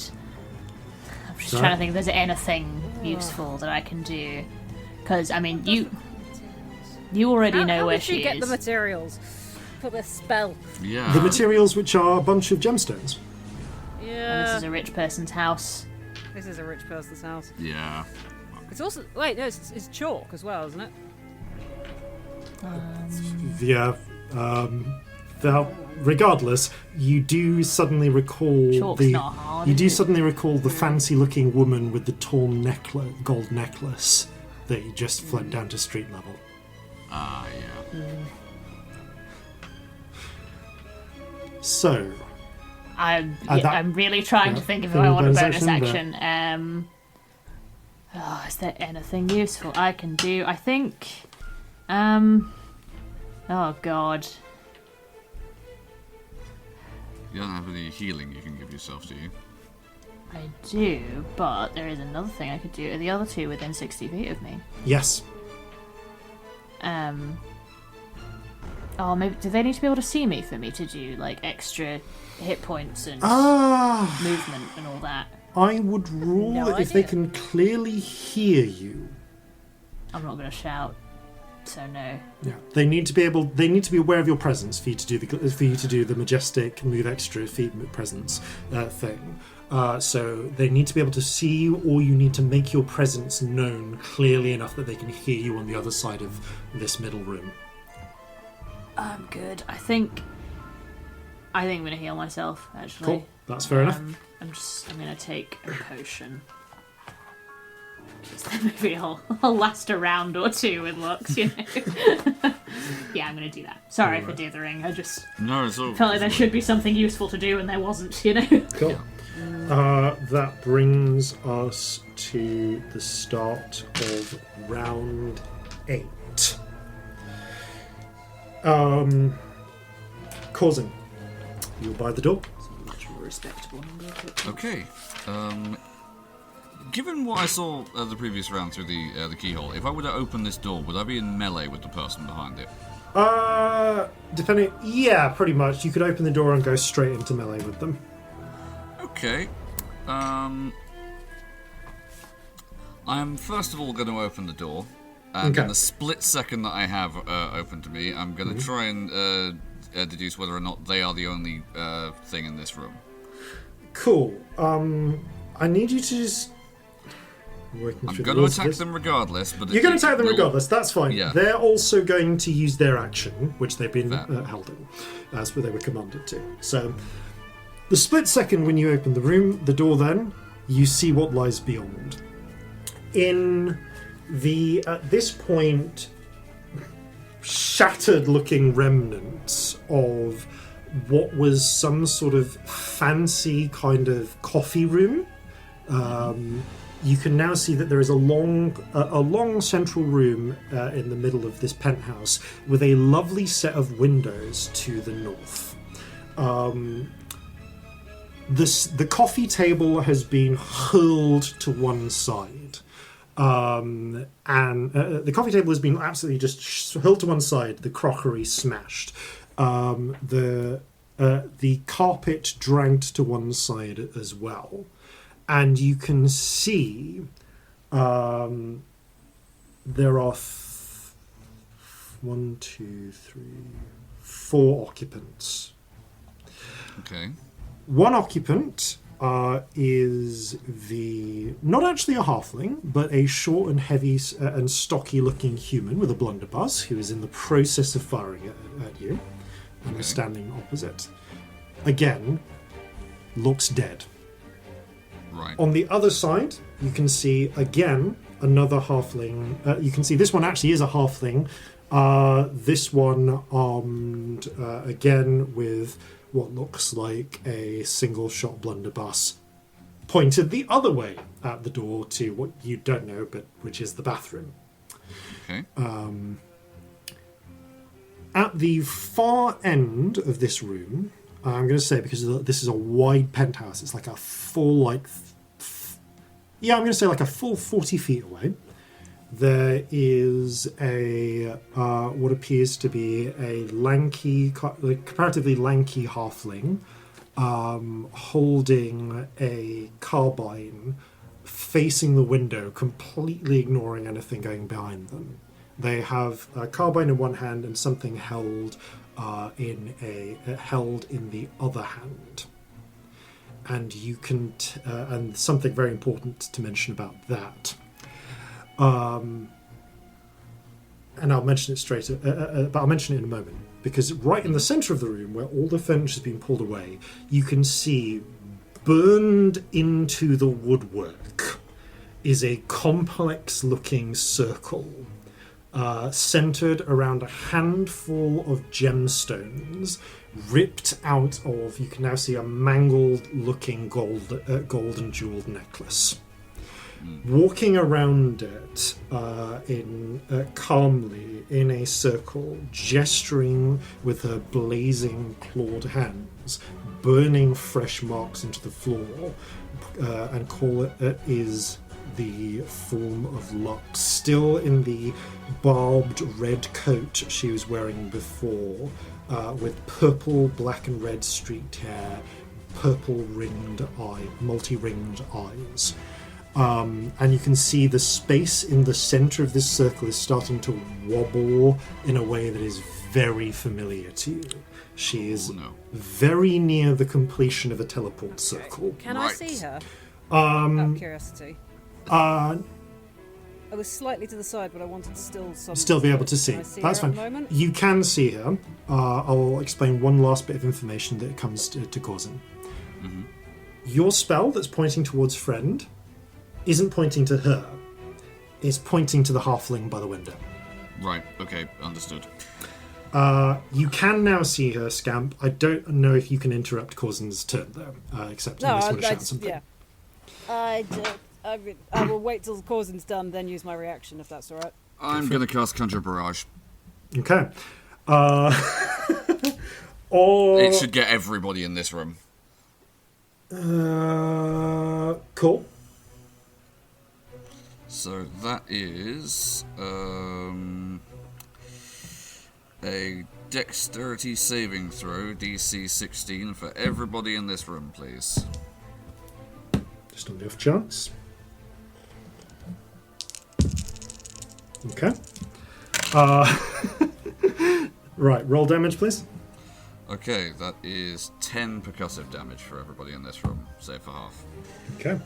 The 10 percussive is actually not enough to drop any of the zombies. They have slightly more hit points than that. But you do blast the zombie. So the zombie ahead of you and the zombie on the other side of the room are both blasted backwards, as the zombie in front of you is actually blasting forwards too. Okay, am I able to get around them? I'll probably take the hit because they had a ready action. You will in a moment. First, I need to just double check something. What weapon are you using for your Conjure Barrage? I am using the air carbine. Thank you, that makes a difference. So that puts her at that. Cool. So you fire the air carbine with as the magic comes to place, the little shot just multiplies into a bunch of grape shot. Celestia, you hear a bunch of grape shot impact the bathroom door, and I'm going to say, for the sake of drama, blow it open. Okay. So you seize Corzin on the other side. I wave. In the same moment, Corzin, I need you to roll. Actually, they're doing this as an attack.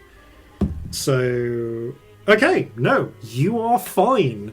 You veer to the side as the slug shot shoots past you and crashes through the window. So you don't take any damage from the blunderbuss shot. It's another they hit everything but Corzin moment. Yeah, so that's fine. The halfling at the far end, as the magical bullets just like ricochet around the room, knock him onto his knees, and you see the bullets just go through his body, riddling him, but he unsteadily stands back up. Lux just gets struck with a few of them, winces little, and carries on, pacing her slow circle and murmuring to She made a con save then. Yeah. I mean, it was like, it was 10. It was Fair. Yeah. You never know. Yeah. Okay, so yeah, here I know what you're going to try and do. Like, can I get around the halfling? Or You can, but it'll prompt an attack of opportunity. Actually, no, it is blocking it's kind of blocking the door. So you need to shove past them. Fair. Okay, no, I won't do that. And I'm sure that Scamp is now going to use the reaction. So yeah, sure. Yeah, let's see if this works. I will counterspell. At what level? With the only level I have left, which is 7. Oh, mate. Ooh. I know. I think this is not going to work, but I have to try, and it's the only level I have left. Okay. I'm trying to think about because she has a preparation for this in place, but it's I'm trying to think whether because she knows you've been here, would she have given this order? Okay. She's given the order, but you cast this as a reaction, so I will say that you kind of see it happening as you're preparing, as you're about to try and cast the counter spell. The halfling with the carbine, he's been is shot through with bullets, unsteadily stands up, and you see him palm something bright and silver down the end of the carbine and point it out of the window. And as you're preparing to cast, she looks to you and says, "You can have him or me, darling." Where are you going? Home. Where are you going? I'm going back to our ship. This has been a lovely experience, don't get me wrong, darling, but you're not the path back to life.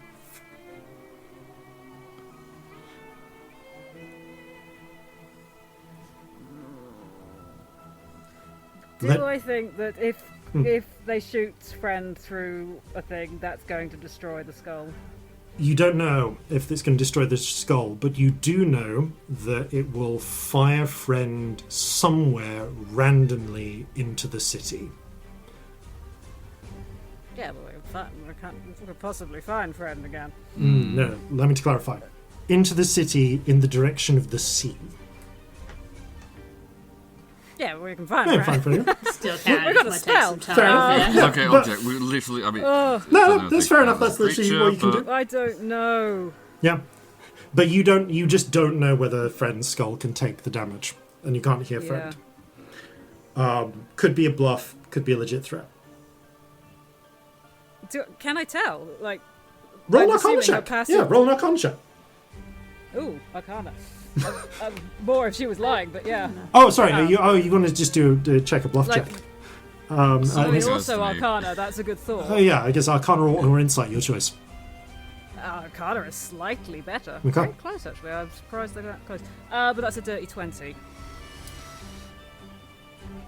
If you're right about the provenance of these, they're thousands of years old. They could have just been well protected, but there's a reasonable chance that they'll survive being shot through a barrel. But again, like you think Still got to find them. finding him would be the difficulty. Would be the difficult part. I'm so angry with Lux, I just want to annoy her. Okay. Oh no, I'm making terrible decisions.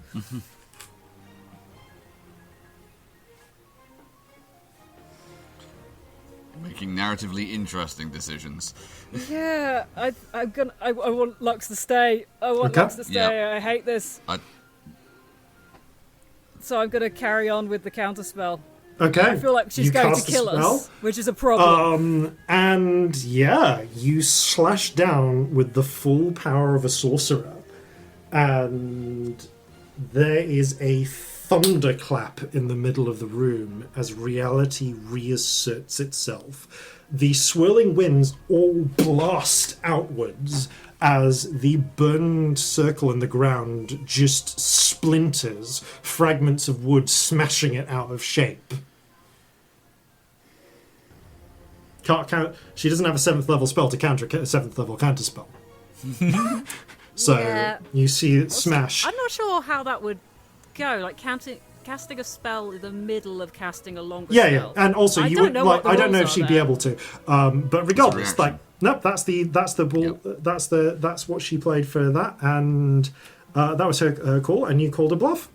At which point you hear the crack and Oh no. of the carbine, and you see the silvery shape careen off into the darkness. Jeffrey, fetch! Oh, that is perfect. Jeffrey, who faintly he like hears you say this through the two windows, peering out of Celestia's backpack. He just goes, looks at the distance, looks back as if you're crazy. I feel like Celestia and Jeffrey have a moment where they make eye contact, like, what? They just said that, didn't they? Okay. That was worth a try. Well, that's the end of your reaction. So, surviving zombies will take their actions. With the exception of the one that was given a specific instruction to and prepared, like with an item in charge, they're not actually smart enough to further reload their weapons. So so the two that are still around are just going to try and club you with the blunderbusses. Yeah, the one that was in front of... Oh, actually, no. Two of them takes backs at Celestia, actually. And even using their weapons as just clubs, they do actually hit. Mm-hmm. Fucked. I should have let her go. She's gonna kill us all. Oh, we're bastard fucked, yeah, let's be honest. I hate the idea of her out there. Yeah. Yeah, so this is... it's just doing... I have more hit points than I did. But, like, it's I mean, not going in well. fairness, you actually only take 8 hit points of damage because I they can rolled do the that minimum right now. from two That's okay. zombie club attacks. So you're actually And all they're right. back in the teens, but, you know. Yeah, you could have. It could have been a lot worse. The one. So was that 8 or 7? 8 total. 8, cool. Yeah. The one that goes for Because I wrote down 17, so my brain went 7, and I just like short circuited. I'm so sorry. Those two are out the window. The one that just shot friend out the window is going to just like charge over and doesn't reach you this turn because they're out of movement. Which brings us to Scamp, actually, because Lux's action for the last several rounds has been to cast this spell. Yeah. So Oh dear. Oh no, oh no, oh no. I'm going to say that you are about 30 feet from Lux. Corzin, you're about 20 feet from her. Celestia, you're 30 feet, but like round a corner in the bathroom. Cool. And you haven't got to, it's not your action yet. Oh boy, oh boy, oh boy, oh boy. Okay, well, we're hitting cantrip level now, so I guess we warlock this out and I'm going to Eldritch Blast her. No, Eldritch can Blast you... off. Yes, you can, because you got that as your own ability. It doesn't come from her anymore. It's not. No, it's not spell ability. this one is. This is one you kind feat. of. Yeah, this is feet. So Yeah, go for it. Flavoured come from her, technically doesn't. No, it's fine. You learned it Yeah. from her. Yeah. Oh, okay. The lowest is a 14. Not great. The other is a 27 and a natural 20. Okay, those two do hit. Roll damage for them. So the natural 20. I rolled a 1 on the dice, so that's 2. And the other one, also a 2. Okay. So she takes Oh, that. Tides is still. Tides. Oh, thank you for reminding me. Tides is still active. So, you know what? Yeah, this is dramatically appropriate. Roll me 2d100s, please. It's going well when you're just sort of desperately looking through your spell cards while somebody else is doing their turn. Yeah, that's what I've been doing. 67 and 73. Okay. Well, there's someone's going to become very sick, or you are going to become terrified. Can I control who's going to Nope. become very sick? Someone. Still a bad choice. Let's go with someone because I can't afford to be terrified No, you right can't. Yeah. Fair. Okay. Roll me a d12, please. now. Oh boy. I did need a d12. 9. Okay. 2 stories down, a halfling begins vomiting violently and uncontrollably. Aww. But at least it's none of us. Not one of you. If it had been a 1 to 3, it would have been one of you. Actually, 1 to 3 would have been one of you. 4 would have been could potentially have hidden Lux. 5 would have potentially hidden Jeffrey. Oh. So yeah, you're cool. Okay, that's your so that has been your action. I guess you got movement if you particularly want to. No, I think I'm good with movement, but I'm going to quicken a second level chromatic orb because I still have some second levels left. Okay, go for it. And I will tides it because I need it to hit. That's 24 to hit. Okay, 24. That hits. Roll damage. I And will what do damage thunder type? damage. Thunder. Thank you. Thunder. It's evenly devil types. Probably fire ain't the way to go. Otherwise I'd have dropped Yeah. a fireball in here long ago. Fair. Oh, very mixed. 17. Okay, 17 damage it is then. Make a note of that. Okay, the thunderous orb strikes Lux in the chest and blasts her back into the wall. She peels off it. You can see in places where it's cracked, where her chest is cracked, there is a mixture of purplish blood and something like wisps between purple smoke and flame coming out. She feels almost, it's like halfway between something like Marjorie and something like you. In feeling. Oh, what am I? What am I? Which, Horrifying. We're gonna have so many questions for Vasilisa when this is done. yeah. Like she Who needs am to I start is going on talking. my next playlist. Okay. Well, that makes this cool. That makes this her go then. Oh no! I was hoping she was at the top of the round and we'd passed her. Oh no, I'm last. I rolled real bad. Yeah. If she was at the top of the round, she'd be through the gate by now. Oh bloody hell! It was close. This was very close. I told you she had a 3-round advantage on you. So God, she found and set this up fast. she did. I worked out the quickest possible amount of things she could do. Oh no, I entirely trust that you figured this out. with It's what just she horrifying. had. But you were not many rounds. You were. I think it was next round the spell would have finished casting, and then the round after she would have been able to go through. Is the ruling I was working with. So you'd have 1 round to stop her, but at that point it becomes dispel magic rather than counter spell. Yeah. Which I don't think we have. So no, not to your knowledge. So the gate has closed before it could open. Lux, fine. Lux is going to. Lux is a problem. Trying to remember what. Yeah, here we go. Cool. Lux is going to shoot to kind of crick her neck. How injured is everyone looking? Just in a sense of, tell me if you are below 30% of your hit points or not. Oh, absolutely. Yeah. Yeah. Hang on, maths. So Celestia, she can't. I'm in the teens. Celestia is seriously wounded. Scamp is seriously I injured. haven't left the bathroom, so I don't have a line of sight of her, but I You, assume I am. you're probably not even in sight at this point, so you have not entered her concern. I'm on roughly a quarter Up to you of my though, because hit I think we points. said I'd seen her, so if she's seen me, it's up to you. Yeah, you're roughly a We're in quarter. So trouble. all 3 of you are technically seriously winded right now.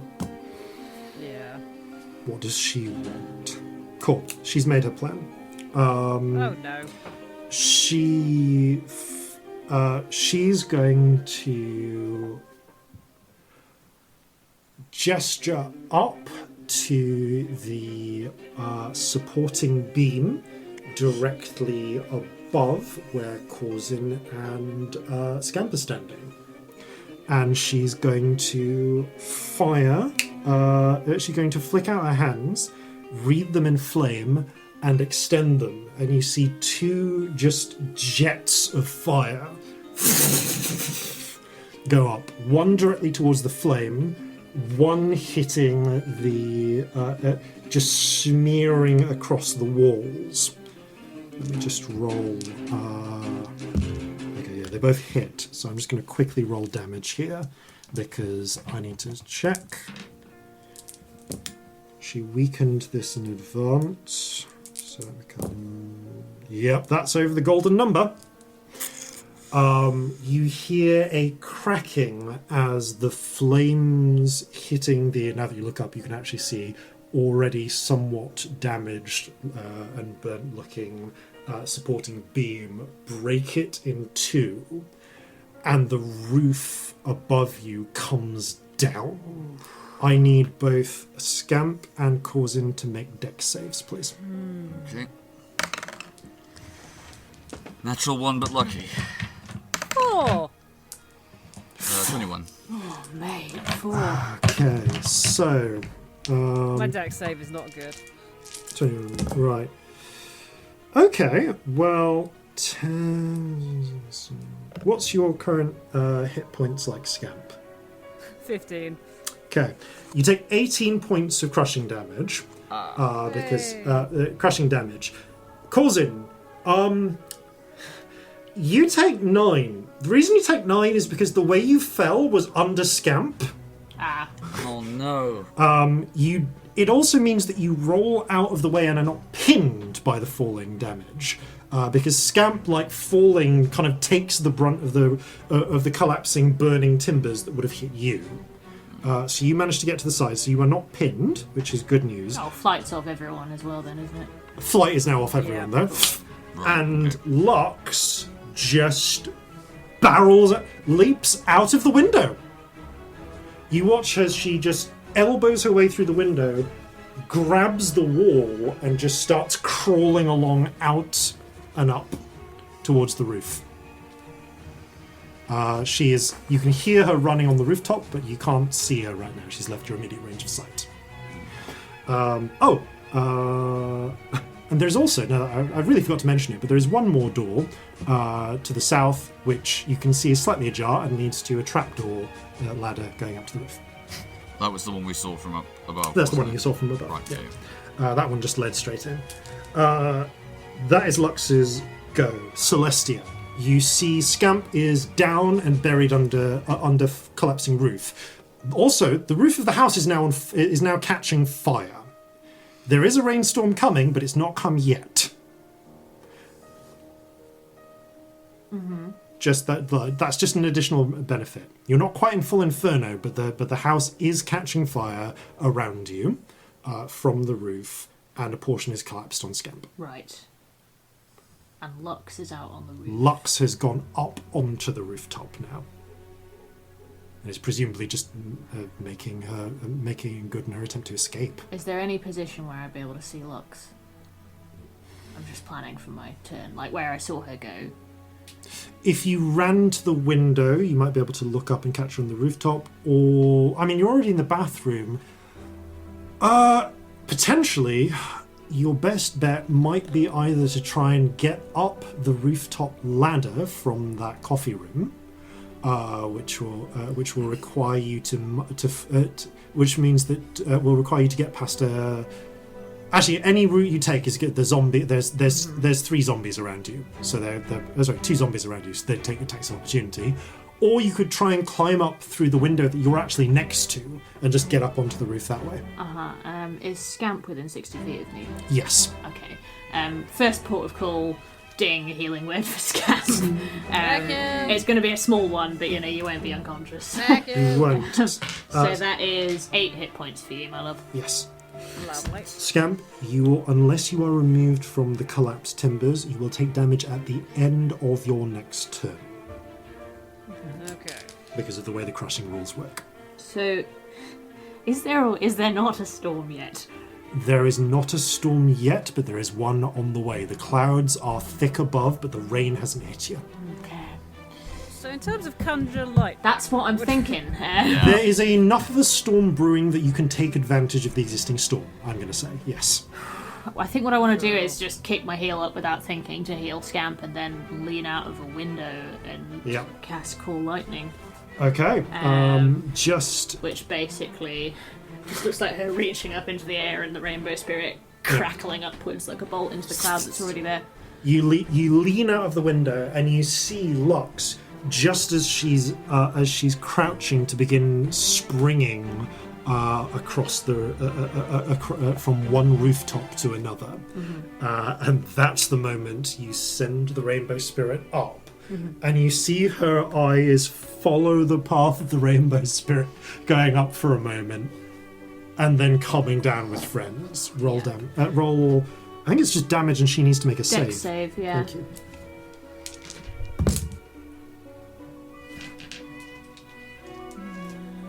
D10s, where are all the D10s? I have so many dice.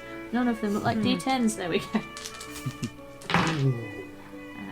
So that is 15. That's actually a really good roll. So 23. What is your DC? 17 or 18? I think it's 8. It's the same as Scamp, so I think 18. It's 18. Okay, yeah. That made the difference. Yes. You see her screech and sort of gesture up as if she's going to try. You see her actually reach her hands up as if she's going to try and catch the lightning, and the rainbow enhanced lightning jitters to one side and strikes her from the side. So that does the full. Is it 23 damage? Yeah. Cool. Which is not bad for 3d10. It's That's not pretty at great. all. In fact, I would go so far as to say that she's not quite looking seriously injured yet, but she's looking bloodied up. There's multiple rents in her that are leaking this strange purple smoke fire with additional purple blood draining from them, especially where the strike came. As the rainbow spirit leaves the bolt of lightning and returns to you, still with the crackling rainbow presence in the sky, you see her like grasp as if she's trying to catch it, but it escapes her attention. You have also garnered her attention, but she can't move until next turn. Okay, can I move anywhere helpful?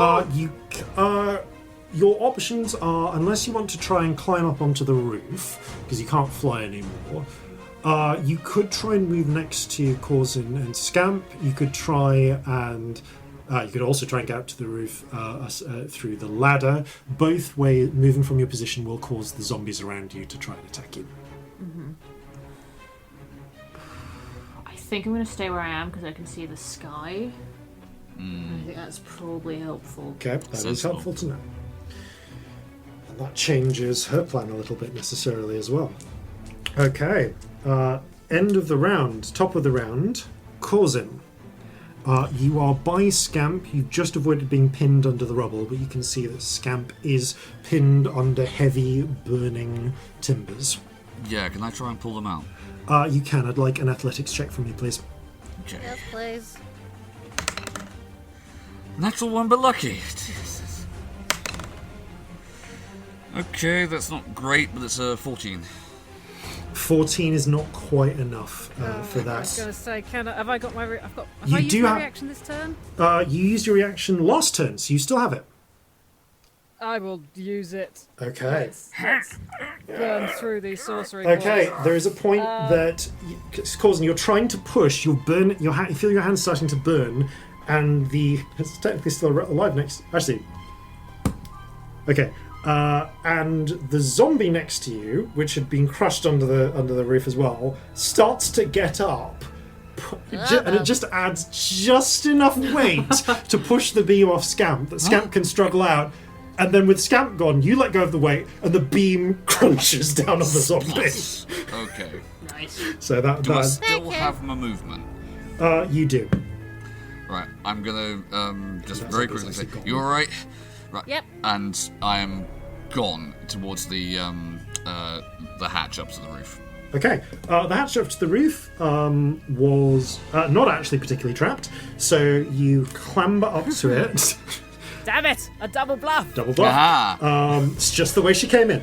And you scramble up to the roof, and I'll say with the remainder of your movement, you're able to get 15 feet from where Lux is perched on the edge of the roof, was about to jump, and has just been struck by lightning. Right. It was my action to pull Scamp out. Yes. it So, was. what I'm going to do is I'm going to use my bonus action. Oh, relevant point, but I'm sure you've been injured like 3 times. So do you still have locate? Do you still want to have locate object up? Well, what I'm about to do is probably going to override that anyway. Cool. So I'll Thank just you. say I just wanted that's to check that. Yeah. Yeah. Then I it think doesn't matter. once- I would probably have felt Friend leave the... Actually, that's the point. When Friend was shot, did I feel Friend leave the range of it? Good point. Can I ask you to roll a concentration check in the past, please? Because I need Yeah. to know whether you still have. concentration check. I completely forgot about I this. forgot as well, but this is relevant. Happens, to know. yeah. Yeah. Bugger. No, I don't think that's going to work. Okay, the That's blunderbuss a, shots, the damage you took from some of the earlier shots shook your focus enough on Friend that you're not quite sure where he went. You okay, felt, it was a try anyway. but yeah, you saw broadly him being shot, kind of towards the northwest. So I've got could a have been. trajectory, we can triangulate it later. Anyway, Yeah, right. you can work it out later. In this moment, I can't actually do anything with it this round, but I'm going to use my bonus action to cast Ensnaring Strike. Okay, you cast the spell, and the octopus wraps around your weapon, readying themselves to strike. Okay, that brings us to the zombies. Remember your zomble. There's 3 zombies left. One is in the room with. I guess one is technically still in the room with Scamp. One is and 2 are in the room with Celestia. The Celestia one's first. Actually, they're going to follow their earlier orders. Celestia, can I ask you to make, just in case, 2 acrobatics checks, please, because they're going to try and push you out the window. Okay. That is an 18. Yep. And a 31. Cool. You avoid. I'm glad that about those orders. You neatly avoid both attempts, and one of them actually overbalances enough that they go out the window with their natural one. So you're down to 1 zombie next to Celestia. I know I've paid no attention to that zombie, but there've been other things. Cool. The other one is going to go for Scamp. Scamp, you are still you are technically prone at this point. So they're just going to try and whack you with the butt of their with the rifle with the carbine they had, using it like a club. Which is that's a 21. Yeah. So. Am I going to be unconscious again? How many hit points do you have? 8. You're unconscious again. That was 8. I'm afraid these kinds of spells to burn. They rolled up the max they could for that. So just as you escape the burning timbers, whack! Like a golf club, the zombie smacks you with the butt of the carbine across the temple, and you kind of hit the ground, bleary and bleeding. Celestia, you see this. Yeah. Corzin is up on the roof. Jeffrey. Where's Jeffrey? Jeffrey is in Celestia's backpack, but also sees this. As I think we established in the previous episode. Which Celestia's backpack has healing potions in it. Yes, which is probably what Jeffrey's going to do. I think Jeffrey's going to steal one of your healing potions. Yeah, it's fine. And scamper over to Scamp and wake Scamp up. Can you roll me 2d4 plus 2, please? Me? Yeah. He'll just take one of your standards. Because I think you only have standards. Oh yeah, I do only have standards. That is 7. Cool. Scamp, you are up with 7 hit points. Hey! And I'm going to say that you still have your turn. You're on the ground. You're prone. And there is a zombie next to you. How many zombies in this room? At this point, just the one. And there's 2. There's 2 you can see through the door next to Celestia. Okay. Who's still in the bathroom. Sorry, 1, because 1 tossed themselves out the window. Threw himself out the window. I'm going to Eldritch Blast the zombies because it's multiple targets. Yeah. I'll go for 2 next to me and 1 for the one further away. These are all at disadvantage because I am in melee. That's a 13 to hit the first one. Hits. 5 damage. Not blows them to the ground. They fall over. And the one next to Celestia. Oh wait, if there's that. Oh, no, they all go at once, so yeah. I can't hold one and get rid of the disadvantage. That's 16 though with disadvantage. Also hits. Roll damage. 7. And with the previous damage they've suffered, also down. Thank you. I get 3 blasts, so I will hit the one that's down next to me. Yeah, just again, to be just sure. In case. You pop the skull just to make sure. And I will get as close to the ladder as I've got to use half my movement to get up, so I'm going to head up, but I don't think I get. I haven't really mentioned it, but every time one of these, Celestia, when you see both of these zombies go down, you see shadowy spirits flit out of them and away. Okay. Well, they definitely were what they appeared to be then. Yeah. So those are gone. Anything else on your turn, Scamp? Getting some sorcery points back. Cool. You focus magic around you. Okay, that's going to make it Lux's go. She already had that cast, so that hasn't changed. She needs to get you out of this fight if she's to escape. Because you can just keep hitting her from the sky. Okay. Lux is going to try and change tactic. So this time, Lux is going to... You're leaning out the window. Lux is going to try and drop down onto you. So I need... So to start with, because of her abilities to do this, I'm actually going to make these as attacks. Okay, it's not a check. Not the first couple. Cool. So, okay, 14 doesn't hit your AC. No, it doesn't. So, but does 16? I think so. I'm having. I think it does. Your AC yes, is it 15. does. Yeah, it does. No, my AC is 16. It's 16, so that does hit. So it does Okay, so she misses with with her first claw as she drops.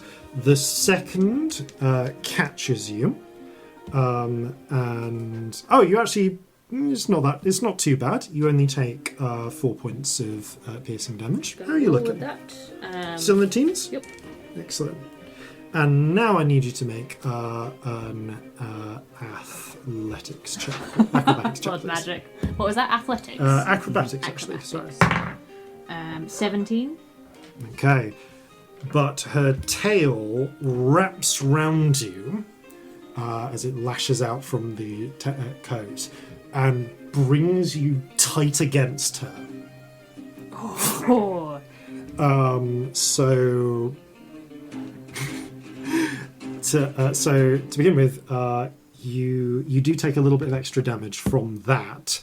Okay, you take 10 piercing damage Still up, just about. from being hugged against the sharp barbs, which you feel cutting you. And she goes, "Why don't we go for a little run, darling?" And is going to launch herself with a supernatural jump off the edge of the building and try and get to the other. Attaching me to her she with is. barbs. Oh yeah, Ow. she takes you with her and leaps across. She can only do 15 foot with this because she's taking someone. Leaps across, grabs hold of the next building, and is pulling you with her. Pushed up against her coat and her tail. Can I ask you to roll concentration check, please? Oh yeah. So what's the DC? I always we generally forget. do total damage for single. Uh-huh. So you've taken 10 plus 4. So it's only against DC 10. DC 10. No, that's fine. I rolled a 19, Cool, so you're fine. I'm good. One thing to note: if you lightning her while she's got hold of you, you will get hit. Oh yeah, by there are lightning. other things I can do. Oh yeah, but she wanted to have you with her as an elemental protection against that. It does also mean that she's not been able to dash this round, so she's still within sight of Corzin, about 25 feet away, and on the next building along, grappling onto the side of the roof. Celestia is bleeding. Yeah, like real profusely. bad, like small single figures bleeding. And she and you can and Scamp, you can see her through the bathroom window. You hear a small "fuck you" from a distance. Oh yeah, and the last thing she does in the round is she lets go. Yeah, you hear that as I fall, I guess. Yeah. Yeah. She goes, "Fuck you too, darling," and lets go. Roll a dex save to see if you can I halve grab this. it in a but- thing yeah. on the way down? The dex save's really good, actually. It's like a 25. Oh, okay. Window Window ledge? Is there ledge. You grab. How many hit points do you have? 3. Okay. Celestia, in the interest of fairness, I'm going to treat this with a 25. No, actually, no. 25. You grab hold of a window ledge. You pull. You feel your muscles strain and pull. Mm-hmm. Roll a d6, please. D6. Okay, I'm imagine I tear something in my shoulder. 2. You feel something tear in your shoulder. There's a roar of pain from across the street. But you hold fire. You hold on about 5 feet below her, nearly blacking out, but not quite from the pain. You're at 1 hit point now. So she doesn't drop you to the street level, which is the good news. Did I roll for my own hit points that I was Yes, you did. There is the fairest way to do it. No, it's a fun call. I like it. It's a good method. And that one. So, okay. Which I guess brings us to Celestia. Oh, yeah. Not attached to her anymore. You're not attached to her. You are still directly below her for the purposes of lightning strikes, which is a thing to consider. I'm within 5 feet of her. You're within 5 feet of her. Okay. You're literally one ledge down. I don't know what to tend to first. It's about here. this point that the first drops of rain start hitting the side of the building. Oh, it's so dramatic and I love it. I love it. Is she in a straight line from me? Upwards, yes. Is she in a straight line from my crotch? Or could she be? You know, with the way you're flailing, I'll say rule of cool, you can I'm quite acrobatic. You're quite acrobatic. You can brace your feet against the wall and thrust your crotch upwards. Oh yeah, a pelvic thrust. I bong a leg on a window ledge, go in pain, and thrust my crotch area up towards her. I use the other hand that is not the torn shoulder hanging onto the window ledge and trace the C, and I go, fuck-ty bye, darling. Lightning bolt spell, which I need to look up because I don't know how it works off the top of my head. And the gesture both trigger. I think I want you to roll 8d6, please. It is 8d6. Yeah. Does it connect with lightning coming down? Because lightning strikes don't just go down, they go up as well as down. And that's just a really cool image. That is really cool. That happens. I don't want mechanically anything to be different, but I want her to be caught between 2 strikes. You fire upwards as the bolts are indeed coming downwards. Can I ask you to roll the damage? She please? makes a dex save. She does. I have made that save. 5, 6, 7, 8. Sorry. It's a lot of dice, gang. It's such a good noise. That is 6, 9, 12, 16, 19, 22, 28. 28 points of damage. Which she actually takes entirely. She rolled really shittily on those saves. So, with a blast of the lightning, I'm going to say blasts upwards, catches her. She tries to catch the spirit she's expecting, but there isn't one because this isn't spirit-based magic. Not spirit magic, no. Instead, you see her knocked backwards like she's been uppercutted as the bolt of lightning goes up and meets one coming down as well.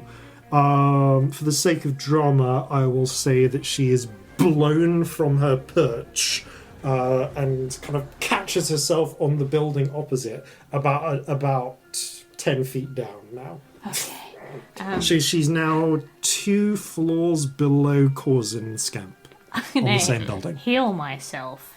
That's what I'm gonna do. Can I shove my bum on the window ledge and cork open a potion? Maybe you can. That's my last potion. That's really worrying, but it's also spells are scary too. We did pick up some. Yeah. We picked up some. We did pick up some. We don't know what they are, but you know you have some potions. Probably at least some of them are healing potions, right? Surely. Most Fuck it. likely. I'm having a Surely. potion because I'm actually more worried about spells, Yep. so I'm doing that. Yep. Yeah. And I'm on 1 hit point, which is Yep. not okay. So Yep. Okay, so that's a really good roll. That's exciting. you kind of Can drag double figures, yourself bitch. with your poor, horrendously, definitely torn ligaments, using your other arm to get you onto the window ledge. Ellie with the artist shoulder yeah. and arm is just cringing right now. And the pain actually sears harder because it's the first thing that the healing potion tries to fix. Oh no! There's this sort of still hanging. from where Celestia is. Yeah. So Lux has been blown away, catches herself on the wall. If I can get up to anywhere more stable with my movement, so I'm not hanging off a ledge, I will, but up to you if that would work. Can I get up to the roof? You can. I've not actually moved. So.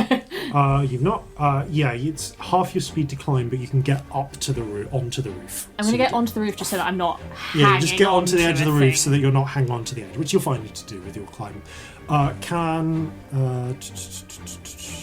Actually, sorry, no, you're climbing. I will just ask for an athletics check to see whether you can get all the way up or not. Okay. That's not good. That is 6. Roll another My dex save, shoulder please. hurts, doesn't it? Oh no. Oh, I'm not going to fall. I'm at 19. Okay, you can't. Your hand slips. You catch with the other hand.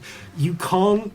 That was bad enough climb that you can't get any further up, but you do manage to position yourself on the window ledge stably. Yeah. So you're no longer holding by the arm. My ass is on the window ledge. Your ass, basically you're standing.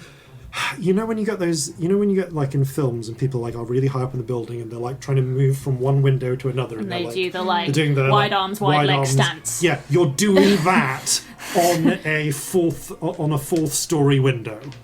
Right. So I can just feel her shoulder in my shoulder because I have a dodgy shoulder and it's just the worst thing. It's a horrendous experience. Ellie in real life has just had shoulder physio and is like, oh god, no. So. Okay, but you didn't take any damage, so you don't need to roll any concentration checks for any additional concentration checks, which is one Yeah, thing the cloud I'm is still there, attention to. which is exciting. Yep, the lightning Actually, I effect should is be still there. counting rounds. Yeah, you're around 2 of that.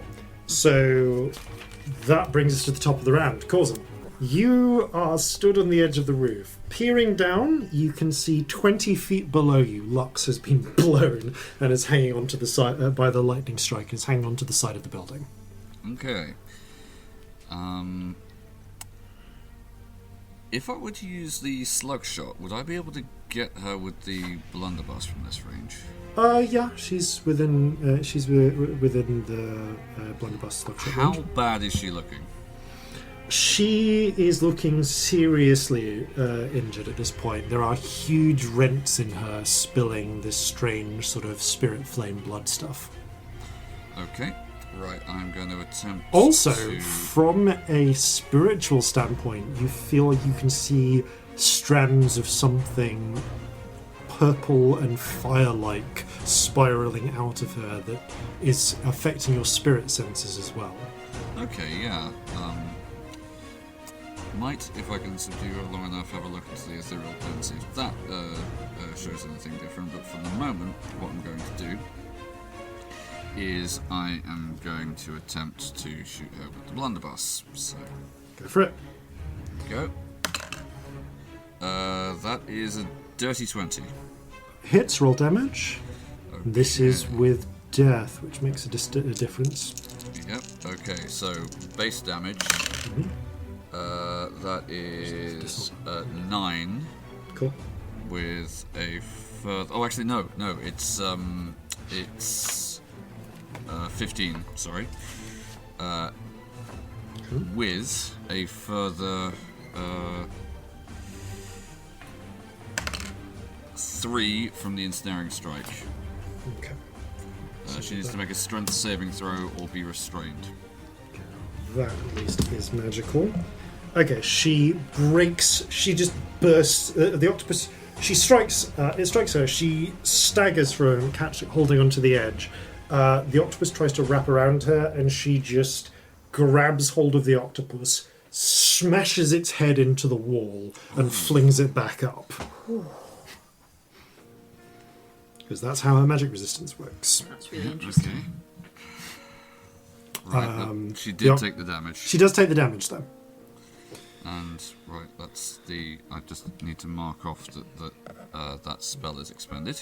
In fact, the shot tears through her, breaking through her shoulder and leaving a massive and very visible hole, just spewing fire and spirit stuff. She's 20 feet below me. Is there a safer way of getting to her than jumping? I mean, Climbing, finding a stairwell down somewhere in the building. Right. I mean, okay. Yeah. Good idea. Is there a drain pipe I can shin down anywhere? Roll a luck check to see whether it's close to her. Okay. 15. There's a drain pipe, but the drain pipe is about 15 feet from her, like laterally. So you can get to it and like go down, but I'll take it. I'm still in range at that distance. Right. You start scrambling down climbing down the drain pipe. Athletics check first for shimmying down that drain pipe without losing movement, please. Okay. That is a 17. Okay, you're able to get because you're kind of like doing the fireman's pole a bit. You're able to get down to her level, but you're still. I'm going to say you're still like 15 feet from her. Okay, that's fine. If that's all my movement, that's okay. Everything you can do in this turn. So, Zombles are out of the picture. Scamp. Okay. You saw out of the bathroom window the whole exchange with Celestia. So you would get, and you saw you kind of heard the gunshot and saw some the flash from above the bathroom window. So your guess would be that she's probably below that. Okay.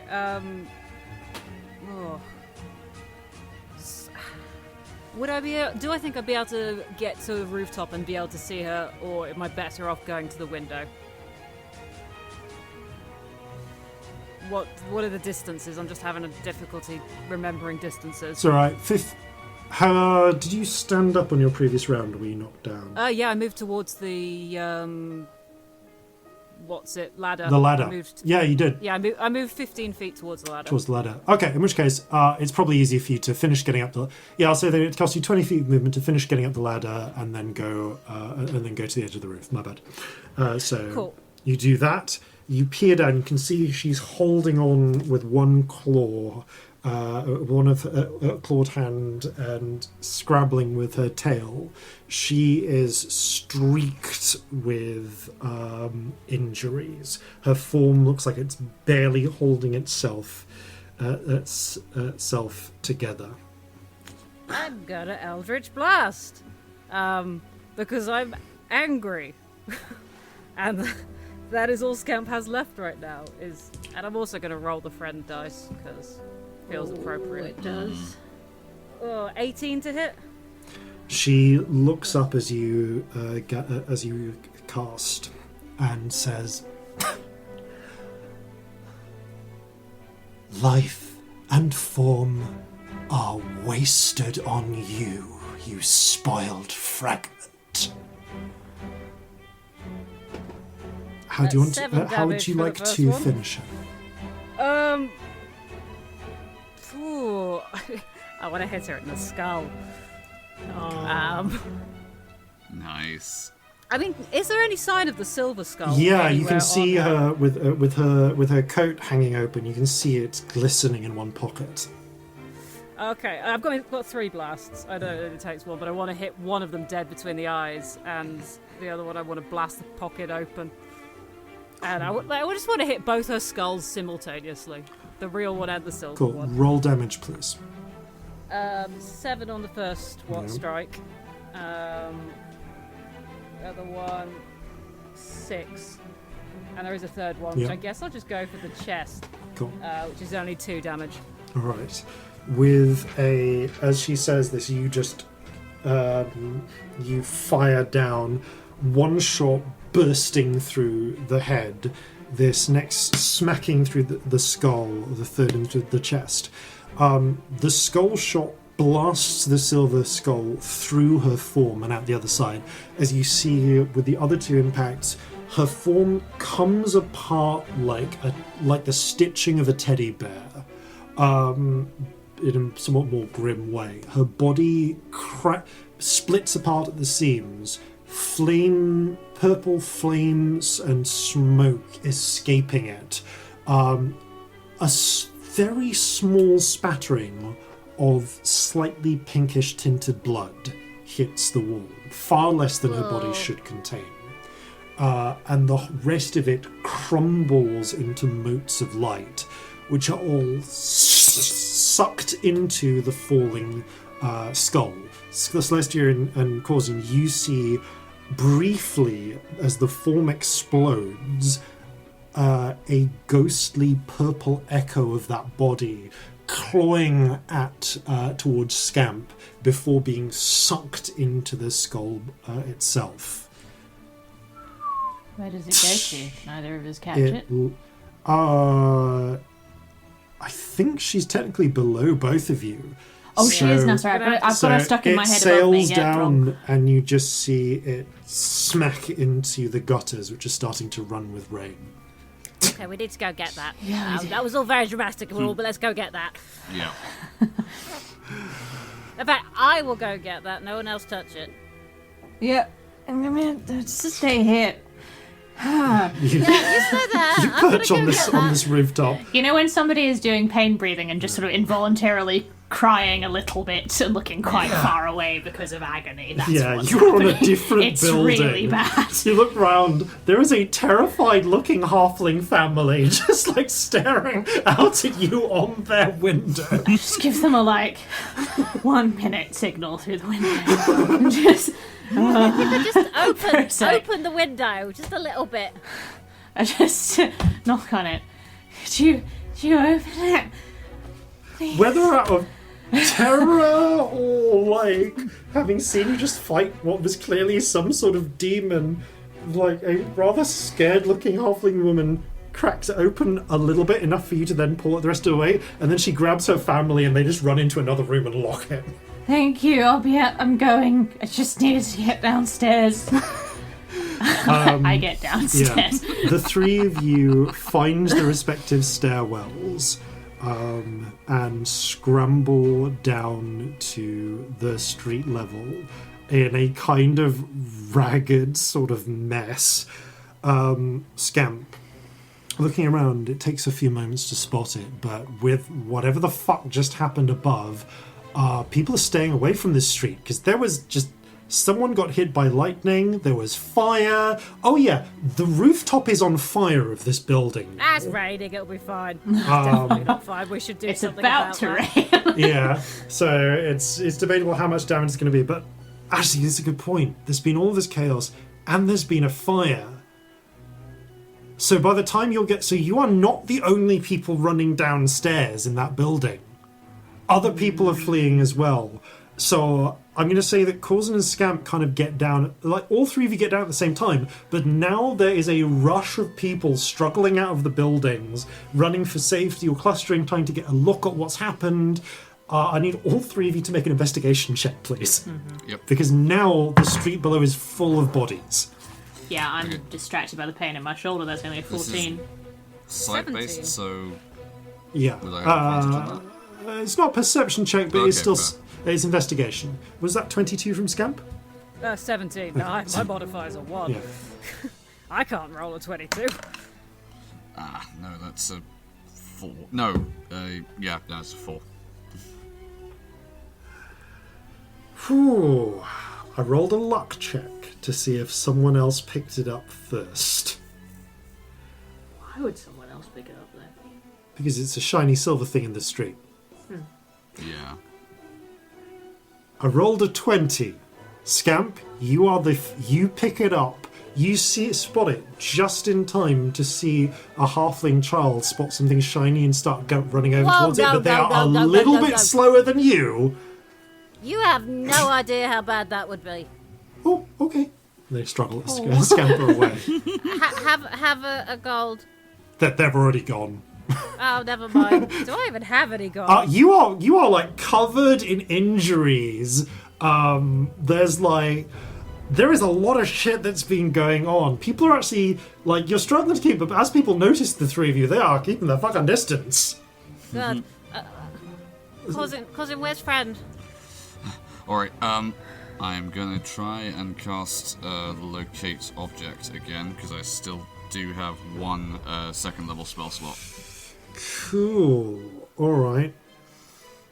I need a luck check from Corzin. Okay. Can I Yeah? give inspiration? luck check? Or?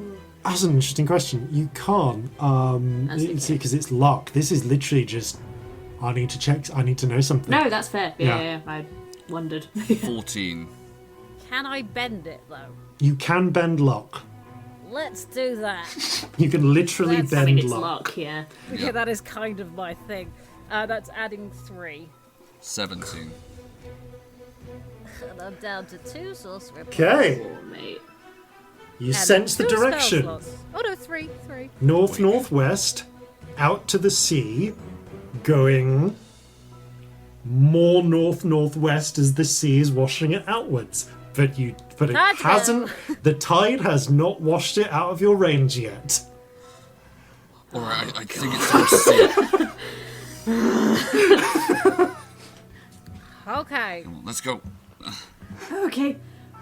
Okay, you are scrambling through the streets, trying to beat the tide. Do you have any fly spells left? Or anything to speed I you will in up? like a turn. Okay. I want No, to you have the this sorcery points. Yeah, you gather your powers enough to be able to cast a flight spell, which is what I was checking. Because Yeah. trying to race the tide on foot is a different through crowded streets is a different Yeah. experience. Okay, I'm going to spend 2 of those and the next one will get me... Yeah, I can get us a spy spell that will get 2 of us flying Oh, you two go. in like 2 rounds. Yeah. As you scramble I forwards, think Celestia's probably a bit of a liability because she's like almost blackout pain point. Like, you know, I can like, we are just carry like you not between us. thinking properly. Like, she's just holding onto her shoulder and just being like, "What are we doing?" I can carry you between us, and we might need some inspiration if you've got any left. Yeah. Okay. I think you'll have to ask her, but she's got some. Corzin can carry you. Corzin you can grab. carry you. Okay, you grab Corzin, let the magic flow between you, and you both feel that uplift of spells. Corzin grabs Celestia and As he picks me up. and pulls you up, and the 3 of you rocket into the air. Given the injury she has just received, unless she doesn't want this, I'm going to try and carry her sort of Bride of Sacrifice style rather than grabbing her under the arms. Yeah. She ain't protesting. She's Yeah. just Right. ow. You know, when you're just at that point where it's just ow and nothing else. Yeah, I think she's yeah. there. But also, Corzin has just seen the injury she's just got, and he's going to thought, Yeah. no, I'm Being not going to make picked up that and worse. jostled is still going to fucking Oh hurt. yeah, though, you're at doing this the best point. you can, but this is still at speed. You're going like the speed of a galloping horse through the sky. The rain is now starting to come in little sheets as you veer off in the direction of the thing. The good news is you are able to beat the pace of the tide, but this does. But by the time your magical compass of fish spirits is pointing broadly downwards, you are probably a good 150, a good 1,000 feet out to sea.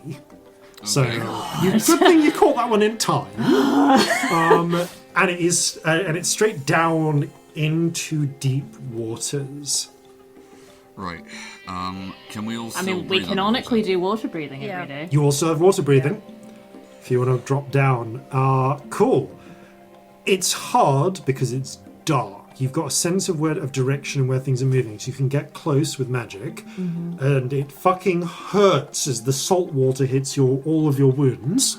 And the cold, I imagine. It I is imagine the cold is cold. awful. It is like your muscles seize up more than they already are. It burns, and you I'm drop going to down. throw some dancing lights into the water. Yeah, that's going to help, which means that you are. It helps a bit, because there is silt to consider, but it's. Can make them into a big fish because we're using revolving cantrips. Can I ask each of you to give me an investigation check, please? Yeah, I'm also going to try and peek into the ethereal plane to see if that allows me to see it more clearly. My dice now, I'm in agony. That was a 10. Okay. Can I also give... Who has the higher inspiration? Not inspiration. Investigation, lads. I have the ability to bend once more on Corzin if needs be, but not on myself. I don't have I'm going to give inspiration to Corzin then. My Okay. investigation is 1. You inspire. Same as mine. Yeah, I am out of inspiration now. Yeah, just the for the last record, little but, yeah. flicker of rainbow Okay, juice goes Just over. like badly there, throw some though. dancing That lights down and go, was go again. 17. Yeah. Okay, 17, and then Is that with or without the inspiration? I will add the inspiration straight Yeah, off. D10. D10. Right. So, adding to the 17 with... Well, that's 19. I will add one more. That's Also a add, 20. yeah, literally one more. you add one more. Bloody hell.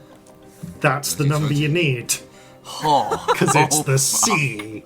Yeah.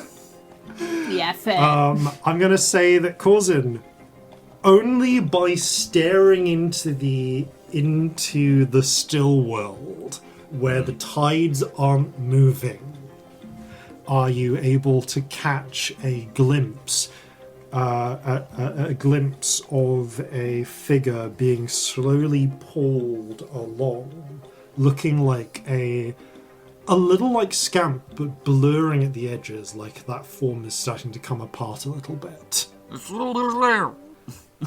You swim forwards, and transitioning your sight into the living world, you see the little glint of silver caught in the mud being pulled along, illuminated by Celestia's dancing lights. Yeah, I guess I just have them follow Corzin if he's ahead. And Scamp, with Corzin pointing them out, you're able to reach down and grab the skull, and you feel a mind reconnect with yours. Hi, Scamp. friend. Are you okay? That was close. Yeah. We should have a talk. Yeah, I mean, we're gonna have plenty of time. We've got to walk back to shore. Oh, God. We're out of fly. That's terrible. Oh. Well, are we still able to fly currently? I mean, I you're. don't know. Have we got a bit more, or is that? Is it done? You. I'll say that you have just enough to get you within about 50 feet of the shore when it runs out, and you end up and you begin the trek up towards the piers, and as you emerge, sodden, on the northern edge of Newmark, not far from the Bastion. We'll pick up after these, no doubt important, messages. Have you lost a wedding ring recently? Maybe a lucky rabbit's foot or some other prized possession? Then you need Dick Diamond's Dynamic Detective Agency. We'll find your item and we'll return it to you within a fixed time frame. No questions asked. Whether you've been a victim of thievery, arcane displacement, or illusion magic, we've got you covered. Dick Diamond's Dynamic Detective Agency. No job too small, no fee too big. And welcome back. You emerge sodden on the northern banks of in the northern bank of Newmark, of Hickory Island. Not, I'm going to say, kind of in between the Battery and Portland Park. There are, as you come up out of the waters, a handful of guards come over to secure you, and then recognise the heroes of the Hound, and wave you past. And you see one of them. It's Chelsea actually. Recognises. Oh, you could ask. Yeah, and goes, "Oh wait, that's fine. It's fine. There it goes. Oh, you look like you've been through some shit." Yeah. Yeah, you could say that. It's all right. Anything you need? Any assistance or? Don't touch me, but thank you. You're No, lovely. we're good. We're gonna go have a little lie down. Have you got anyone at the Battery who's got any healing magic left over? Yeah. We've got there's some clerics and residents. Come on, we'll see if we can get you at least a little patched up. Corzin, you're really smart. That's clever. She and the patrol bring you around to the Battery. It's been 15 minutes after all of your searching around for friend since you started the attack against the Five Friars gang. Actually, out loud. We should send someone to that treasury. we should maybe go ourselves. Really? Do we want to be back at the scene, like, right now? We can send a runner to the Krakenspane. The other gang's going in, and also, when's that spell of yours running off? In 45 minutes. 45 minutes-ish, thereabouts. Okay. We've got a while. So if we can get people there before then, we should be alright. Yeah, we should get somebody over there now. Maybe a lot of the crew. Do you want us to send someone down to your ship to get someone up to talk to you, or take a message down? Take a message that they need to go to the following address. We provide it. Yeah. The Carnegie House. Secure the location. Yes. Give it to the quartermaster or the first mate. Shit! I just heard that place was. Oh, that was you. Yeah. Yep. Tell them we to had a take disagreement. guard. Take lots of people, for fuck's sake. Jono, just get to the Krakenspane and convey what the Commodore just said. One of them runs off. Thank you. You are brought quickly to the battery, where you receive the immediate attention, actually, of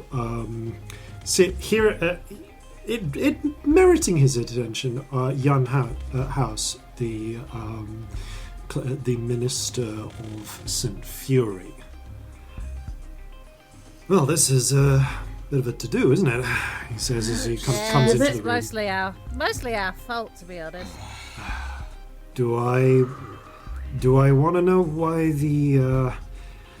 one of the house of one of the chief donors to the church? I mean, only you know the answer to whether you want that information in your head for somebody to take out when they're pissed off. You know what? Why don't I just give you a little bit of healing and... Sorry, that was really rude. I'm in pain. A lot of pain. I'm sorry. You're not being mean at all, and that was mean. Thank you. Much appreciated. Why don't we see if there's something we can do about this? Okay, let's see. Suffice to say, I think the church would have approved of our methods. Really? We killed a What's wrong demon. with you? We summoned the demon. We killed a demon, more importantly. The demon was our fault. There is... Okay, That was out of We're character, gonna by have... the way. No, that Technically wasn't. a You devil. said that. You probably muttered that to each other. That was clearly a conversation. Celestia's not been Yeah. thinking. Like, I was like, Also, okay, definitely this a devil. There's is a big difference. that is a conversation to have at some point. We have enough trouble with the demon that you already summoned, but anyway, come on. I'm opting That's out of okay, that same one. conversation. He focuses for a moment, and his spirit, which I believe is an orange fox, kind of fusses around. Doesn't so much fuss around you as rests around your shoulders for a firefox spirit. Kind of brushes around your shoulders for a few moments, and all three of you receive the. Actually, he's going to ask, okay, how much time do you have? Do you need here? Do you need something quick, or do you need something more sustaining? I'm not sure. Can we take a short rest? Do we have the time? That is up to you. That's an hour. What time of day is it? What's It is at this point. You've been 15 minutes. It's a little over an hour, probably close to an hour and a half before sunset. Which because of the time of day when you started this all. The skies are darkening early because of the storm that's come rolling in. Mm-hmm. So up to you whether you want to try and take a full short rest or not. Otherwise, do you want to be done quickly, or do you have like 10 minutes is kind of more what he's asking. Oh, I mean, I think we have have 10 minutes. Okay. If you're willing to spend 10 minutes, he will I actually... think we need yeah, to he spend kind of 10 minutes. focuses on you, sets some, and goes, all right, I can give you 10 minutes of my time. You're amazing. That's all right. All I ask is, should you come into any bounties in the immediate future, he casts kind of a look in the general direction of the house that he has heard has just collapsed. a small tithe to accommodate this and any future healing that might be needed from the church would be appreciated. Fair.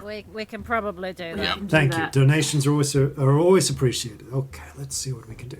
He's going to cast Prayer of Healing over the next 10 minutes, which if I quickly skim this up.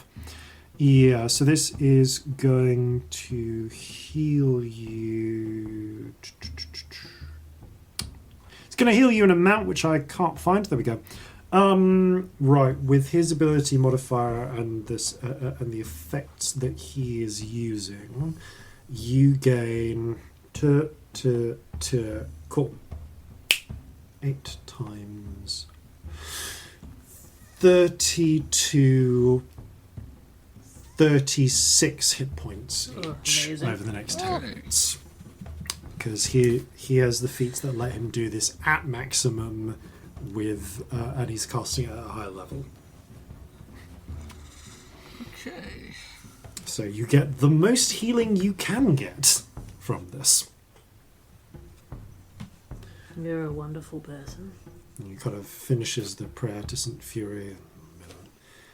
And thus we go forwards with your vitality in our hearts. Amen. Okay. Good luck. Walk with fury. I have things to do. He storms off to deal with Thank you. Goodbye. whatever else is going on. Okay, now that I'm not in agony, what are we doing next? I feel like we should check on the house. Yeah, we're Yeah, going we to at least should. oversee this. Yeah. Meet our crew If we there. can get a short rest in, amazing. If we can't, we'll cope, I guess. Yeah. Getting your inspiration back would Yeah. be really, Really nice. love Okay. one for inspiration, but you're gonna let's see want- how we're doing. Yeah, you're gonna walk. You walk over to start making your way towards the house. The area. There is the tenseness in the streets has gone. There is shock and awe and panic because someone just took down the headquarters of one of the major gangs in the city, and by all accounts seems might have taken down the leadership as well. Doubly reinforced by the fact that when you get there, there is not a struggle, but definitely a standoff between somewhat scattered and not effectively led-looking halflings, some of whom are seeming to be debating whether or not to even use their arms, members of the militia who are trying to maintain control of the situation, and the 60-odd members of the Kraken's Bane that Molly brought, currently ringing the ruin, Love you, the Molly. collapse of that house. When she got the message that there was treasure, because she didn't half-ass this. It is worth noting that about 20 members that are visible are facing outwards, not weapons raised, but guns casually resting on their shoulders, while the remainder are busy picking through rubble, getting trapped and injured-looking halflings out. And there is a kind of tense corridor in which injured halflings are being passed off to, you see, lesser clerics of the Church of Fury, who definitely seem to have an interest here with what's going on. You also see, would he have been called out to this? I don't think Alton has been called out to this, but you do notice Auden standing with the various Kraken's Bane crew who are kind of ringing off this portion, this portion of this half-collapsed building, kind of like starts to wave at you and then salutes and beckons you over. I return the salute. Are you a sight for sore eyes? Lovely to see you, Commodore. Your wife's down there with some of the with Rakash and some of the spider thieves, trying kind of securing the you said there was a treasury. They're trying to find it at the moment, I think. If you've got directions... Alright, I better not keep her waiting then. Thank you. Keep things secure up here.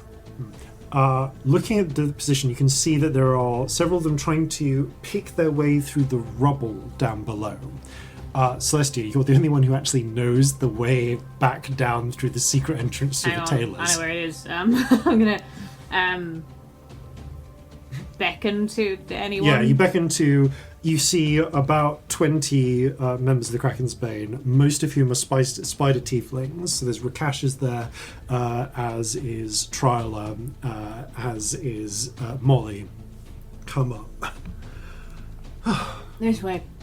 Come on. Are we not? Right. Come on, with us. Easier. Keep Orden, distract them. Could you be Darlene and just give them a bit of a distraction? Yes, As ma'am. creative as you like. Right, yes, hello. Yes, you with the Orden's militia. gonna sing a song. I am going to sing a song. He's very good. About how I give him my xylophone. Your plink plonk. About how we need your help. We need your help to get these people out from where they're trapped under the rubble, because this is, as we said before, we're just here to help. No, we can't let you come in with the guns, but if you want to, you leave. Orden's barely got a musical bow. No, Orden actually plays the fiddle fine. He just can't sing. I've got a fucking fiddle if he'd said... Yeah, you've seen Orden play the fiddle, but at this moment he's like, I'm going to sing a song. He's not good at improvising a song off the fly. It's not his skill, but it's enough of. It's enough. Weird enough. Yeah, it pulls sufficient attention, we shall say, that this is not so much of a worry for him. So, you leave Orden creating enough of a distraction that you're able to bring the people into the tailors opposite. Don't get me wrong, people see you go in there. It's a crowd of people, but it's enough to momentarily distract the militia, who are perhaps trying to seize control of the situation themselves. That with Rakash and Triala standing guard over in the halfling tailors, the tailor himself is fucking buggered off at this point. He's not sticking around with whatever's going on here. He's probably hiding in a safe room somewhere. You were able to get down, scramble down, and with a bit of effort, excavate out enough of the collapsed portion of ground. Actually, no, you aren't. You get to a portion of ground where you get forward in the tunnel, and Scamp is entirely out of spells slots at this point, right? There's literally a route down. No. There's something I'm just thinking about, which makes a difference here. Can I use mold earth to try and clear some of it out? Yeah, you're going to use a bit of mold earth. I wanted to do this because the passageway down, which was already starting to sag under the weight of the building, the narrow passageway has contracted even further. Scamp, you kind of move forward to try and use mold earth to help clear it a little bit, and you hear a voice in your mind. Will you let me help you? Are you okay? This is all I have left for today. You mold... If you... Go on. As long as you're... you might... Do you not just want to rest? I'm really Here, sorry about let me help. You feel something shift. Your connection, which hadn't quite re-established to Lux, you feel a connection re-established, but it's not to her. And you almost feel the impression of a pair of hands guiding yours as you mold the earth. And you cast Stone Shape Ooh. pushing the broken rubble up like a curtain being pulled back up and out of the way. And stabilizing. It's enough that you can continue onwards. I think that's all I can manage. Thank you. Yeah, Corzin Scamp, you just... Corzin Celestia, you see Scamp do a spell you've not really seen them do before, at least not on that level. Oh, that's helpful. Cracking. Yeah. I didn't know you could do that. Neither did I. It's a good time for unexpected Scamp things. Excellent. Yeah, alright. Because I don't think they'd think anything No, of Scamp this doing shit something happens all the weird. time. Yeah. They've been around, but they don't have an encyclopedic knowledge of everything Scamp can do. Yeah. Also, Scamp does weird stuff like constantly. Yeah, All exactly. the time. You scramble the rest of the way down, and you see Monty sat comfortably, stroking a kind of irate-looking ginger cat. New pet. Really? By We need a ship's cat. We have a I ship's thought cat. we had Fuck you. Stormy. No, we have a terror that is going to keep getting bigger and is going to be a problem. We need a genuine I'm going to cat. tell her to eat the cat if you let it on the ship. And one day she'll be old enough to listen. Oh, hello there. A lot of people you brought down. Oh, down that's gonna wear off. there. Hi, I'm like- Monty McCullahan. Like 20 minutes or something. What's going to wear off? Nothing, darling. Nothing Okay. at all. Everything's we're friends. Everything's fine. Right. These nice people are just going to empty that vault now, darling. I suppose it's good to have friends with, all my old co-workers being dead. And my boss. God, I'm a fucking monster. Fucking hell. Whew. Gotta say, there's kind of no way they're gonna think I didn't help you do this. They're all dead, so no that one will is notice. genuinely going to... Well, I mean, problem for you. there's some people who weren't here, but yeah, that's kind of it for the old fam. Would you like a job? Sure. Oh, gods, really? I mean, Kind of out of a job at the moment. Do you have like friends and family you're going to be leaving behind, or did we literally? Was this Kind everything? of looks outwards. I mean, for friends, I got a cousin back in Halfland. I'm sorry, but do you think this man is going to want a job when that wears off, you fucking nutter? I think he might, because he's going to get full-on murdered A job if we leave with, him here. with us, and specifically me, who did this on this day to him. And he's lived because of it. Yes, but like, is he going to be pleased about that? I'm not sure I fucking would be. I genuinely don't know. That's why I thought I'd offer the job, and if he changes his mind Please, afterwards, at least that's make fine. the offer when it's worn off, for fuck's sake. By the The point compromise that, would be there's always the militia. They need people. by the point that you're having this discussion, you can see that Molly has already taken stock of the vault, found Owen's corpse, patted him down for keys, and has people with broken Didn't pieces do that, did we? of masonry We didn't do anything. Didn't we have left. time. starting to just poke Yeah. bits of the treasury. We've waited another 6 seconds. After a few minutes of this, there's as this is going on, Molly comes back. Okay, I'm pretty sure we can secure this. Great. All you need to do, we're going to get this straight back to the ship. It should be portable.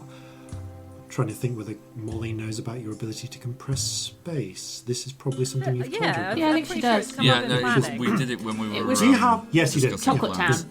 Yeah. Yeah, Molly knows about this then. You go, cool. Right. Scamp, can I borrow one of your bags, please? Yes. Maybe two. It's going to make it a lot easier to get out of here. Yeah. Have as many as you like. Thank I'm you. not making any more today. She looks around the mostly tiefling. Actually, it's pretty much all tieflings except for a couple of close members of the crew. What I'm about to show you does not leave this room. Understood? Salutes. All right. She starts showing them how to lower the various chests, cases, and containers of valuables into the extended spaces. There's more than a few ahs from the members of the crew watching. She looks back. Not sure I can take the cannon. That's probably a bit big. And also, is that a statue of a... Why is there a sculpture of a cannon in the... Never mind, I'll ask you later. It wasn't that way when it started. That was me. Story. Really, not Scamp? How much to post it Yeah. to the sculptor? I mean, he'd love it. Sure, why not? I'm just... Darling, I don't know what you did here, but it's a lot of fucking loot, so well done. I love you very much. I'm going to get this back to the ship.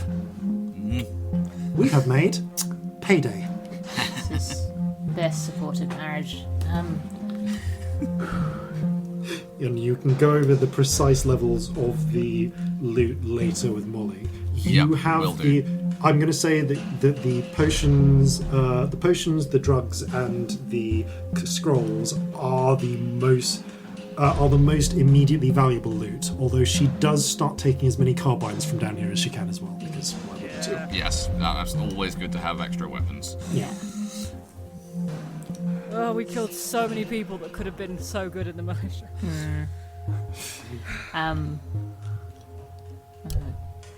Yeah, there's a moment Take where a you're just quiet staring. second with Scamp. Scamp, Yeah.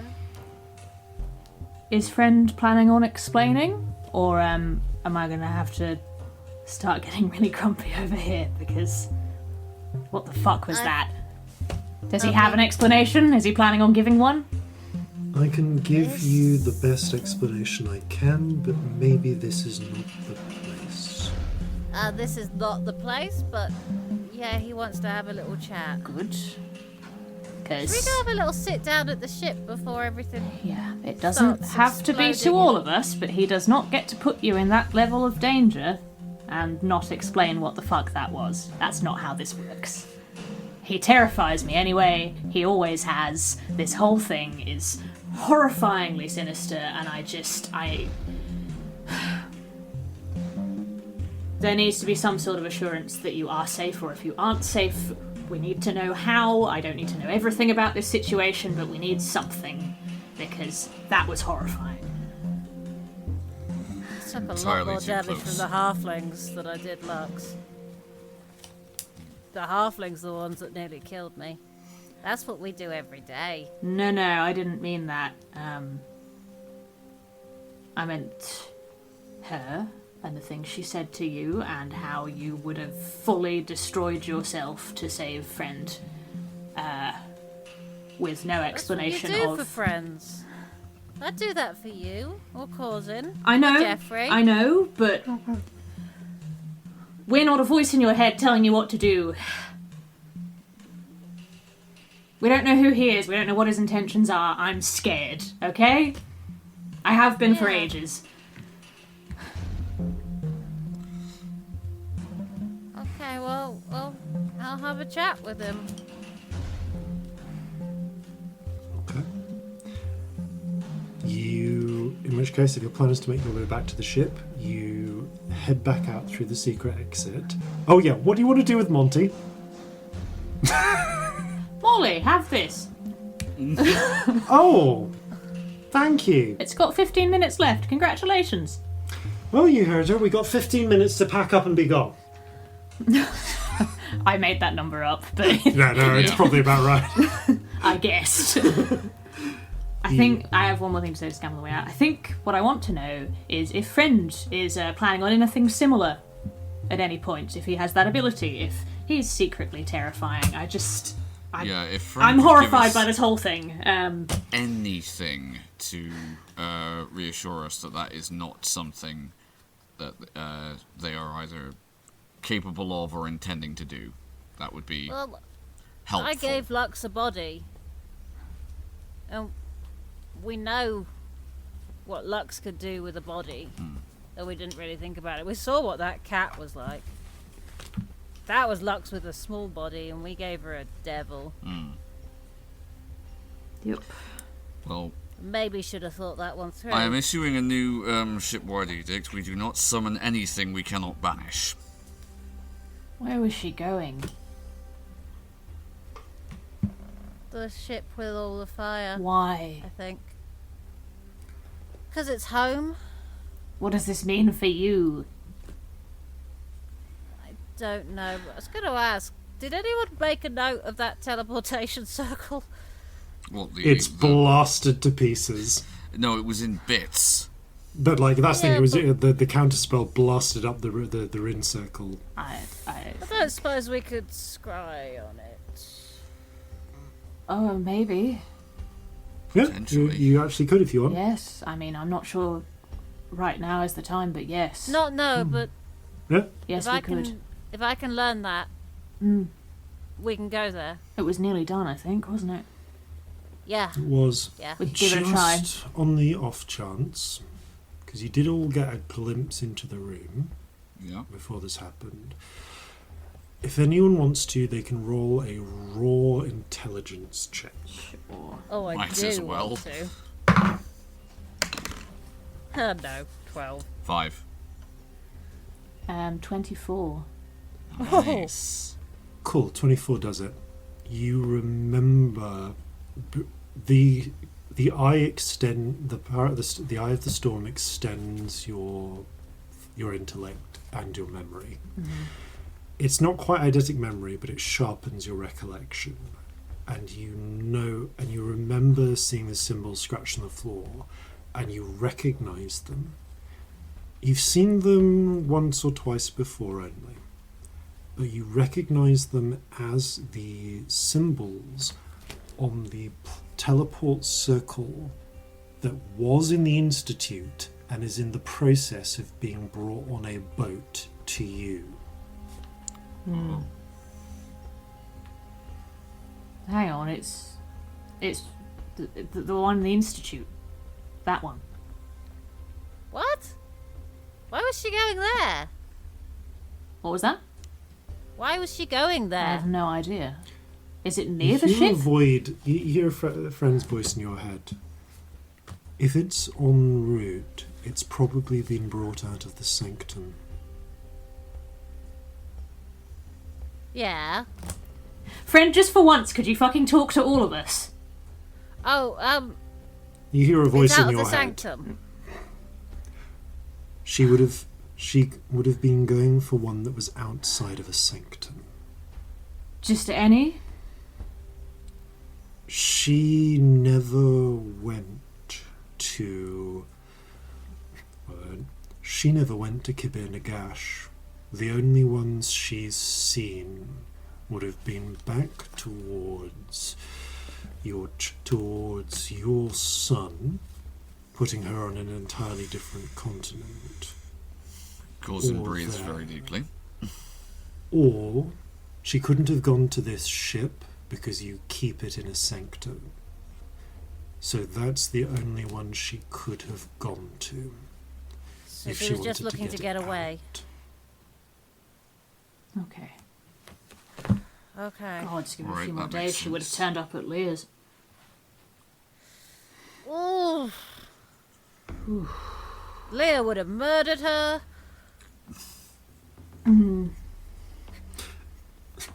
Lux does not comment. She is silent about this throughout this exchange. Well.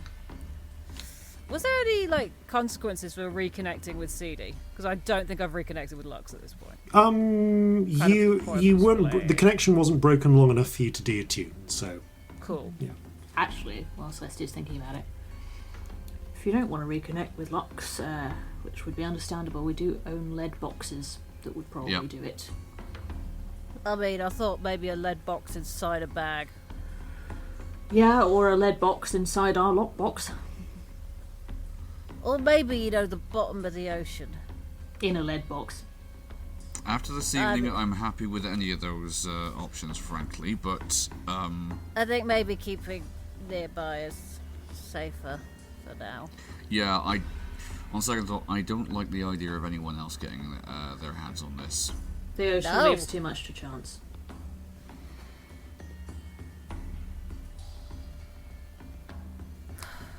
You do all If we hear the don't use voice. them, we know where they are. Say, thank you, For what? rescuing me. You're my friend. Who are you, though? Let's get to his actor. Yeah, you're. Let's say that you're having this conversation as you're walking, and after a bit of a pause, when you get back into the ship and get into Corzin's stateroom, there is. I'm going to say then, Scamp, could you please do me a favour and cast an illusion? Only a little one. That will do. What do you want? Just cast, and I'll shape. Cool. You feel the minor illusion cast, and there is appearing, kind of sat in a chair, is a static image of Scamp, if Scamp had lived a different life. Because this is Friend, they look more masculine in their style of dress. This is a Scamp that would identify as male. Their clothes are not quite the same as Scamp's. They're they're better cut and more in line with the sort of short coat that Victory wears. They have a small something. I'm going to say, they even have like a little cravat, and they sit in a more upright position. They're also a static image, and you all hear him speak in your head, but occasionally the static image will change, like the frames of a cartoon, as they move into different positions. Hello. Your first question. Finally have a conversation, face to face, as it were. Yeah, about fucking time. As face to face as we can get. Very well then. To answer your first question, who am I? I am not entirely certain. I have some guesses. The first thing you should know is that my memory is very incomplete. Do you have a head I can look in? Because I could potentially help you with that. If you'd thought to ask earlier. The head I'm using won't work with that spell. Fair enough. And it's not a question of forgetting. I just don't have those memories. Were they taken from you?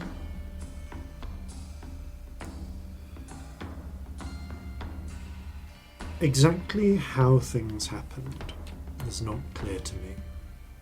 And I have walked with you and watched to see if I could find out more. What I tell you now is conjecture. It is my best guess based on the fragments I recall and what I have observed in our journeys together. I thank you, Scamp, for bringing me this far.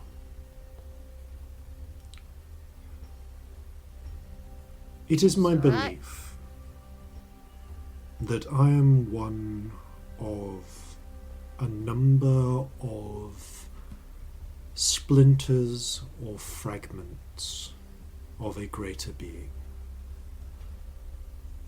I have memories shards of memory of temples in my name, people kneeling to me, of shaping the world. I do not remember that name. I don't have that. I remember being more.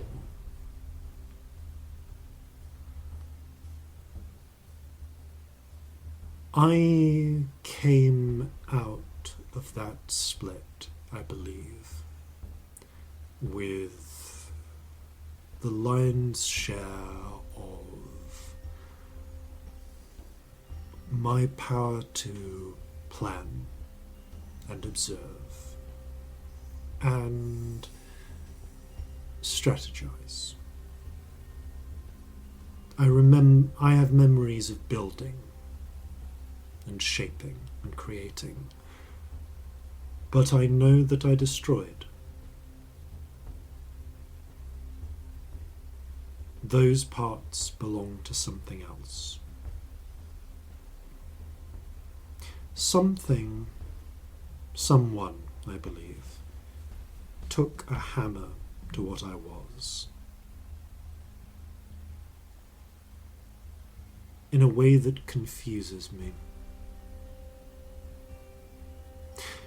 I believe it to be Vasilisa,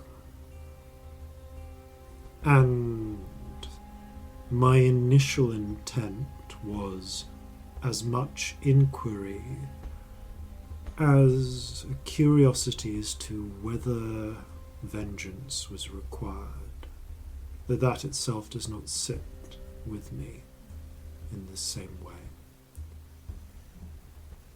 But Lux assures me what was done to us was done through love. Oh. I find that hard to understand. But though she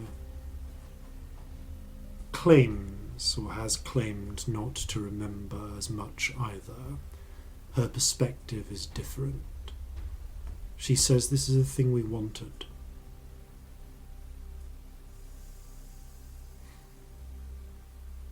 So I have watched. And I have changed.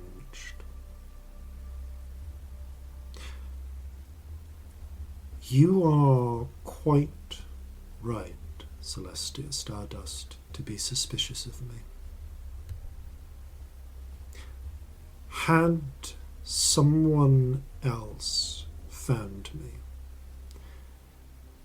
or had Scamp been a different person, this could have been a very different course of events. I was not the part of me that remembered kindness or compassion. And I was as surprised as anyone to find that I could learn it.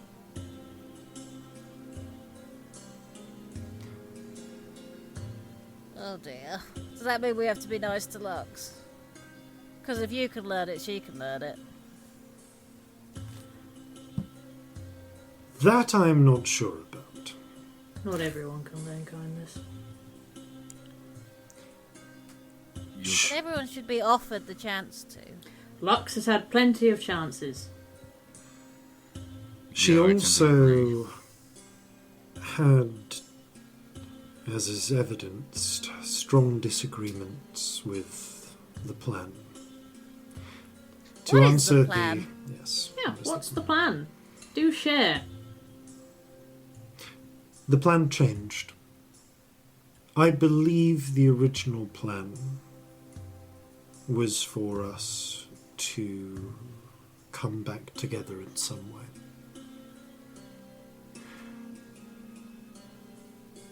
I no longer desire that. I thought I could not be whole without it. And yet, there is a part of me that exists now that did not in all those years in that treasure trove. How did you come to be there anyway? She put me there. Of The course. Hit Celestia. them all. I think to keep me safe.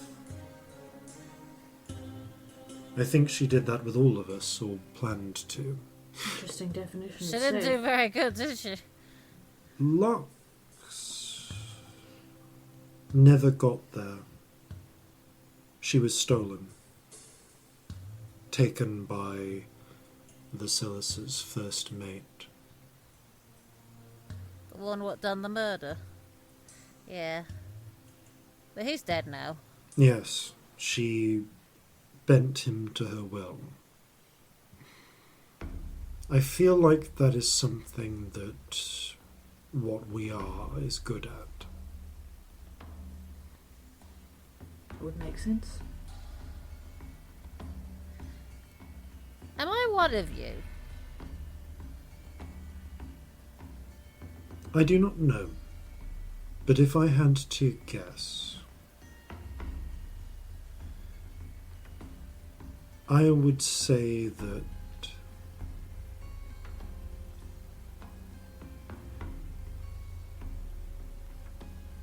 how familiar are you with the concept of sacrifice? Pretty fucking familiar, thank you, personally. Allow me to elaborate. There is the concept of sacrifice in the sense of ritual murder, but rather in the sense of voluntarily giving up that which is vital to you to serve a higher cause. On and off. Sometimes I'm not very good at it. I believe we were what I once was, the whole I was part of, was sacrificed. Perhaps for you.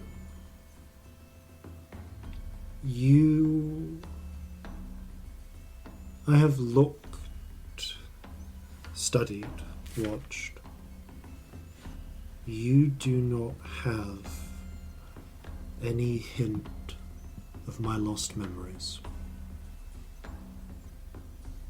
But you are familiar enough that I have to believe you are or were of us once.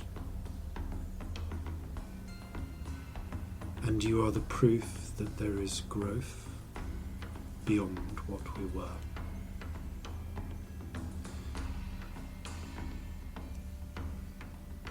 Anything that went into you, I believe, but I cannot know, I don't have the memories, I believe was sacrificed for something new. Because I died. Is that what happened? Like, this Because body you died. were born. Oh.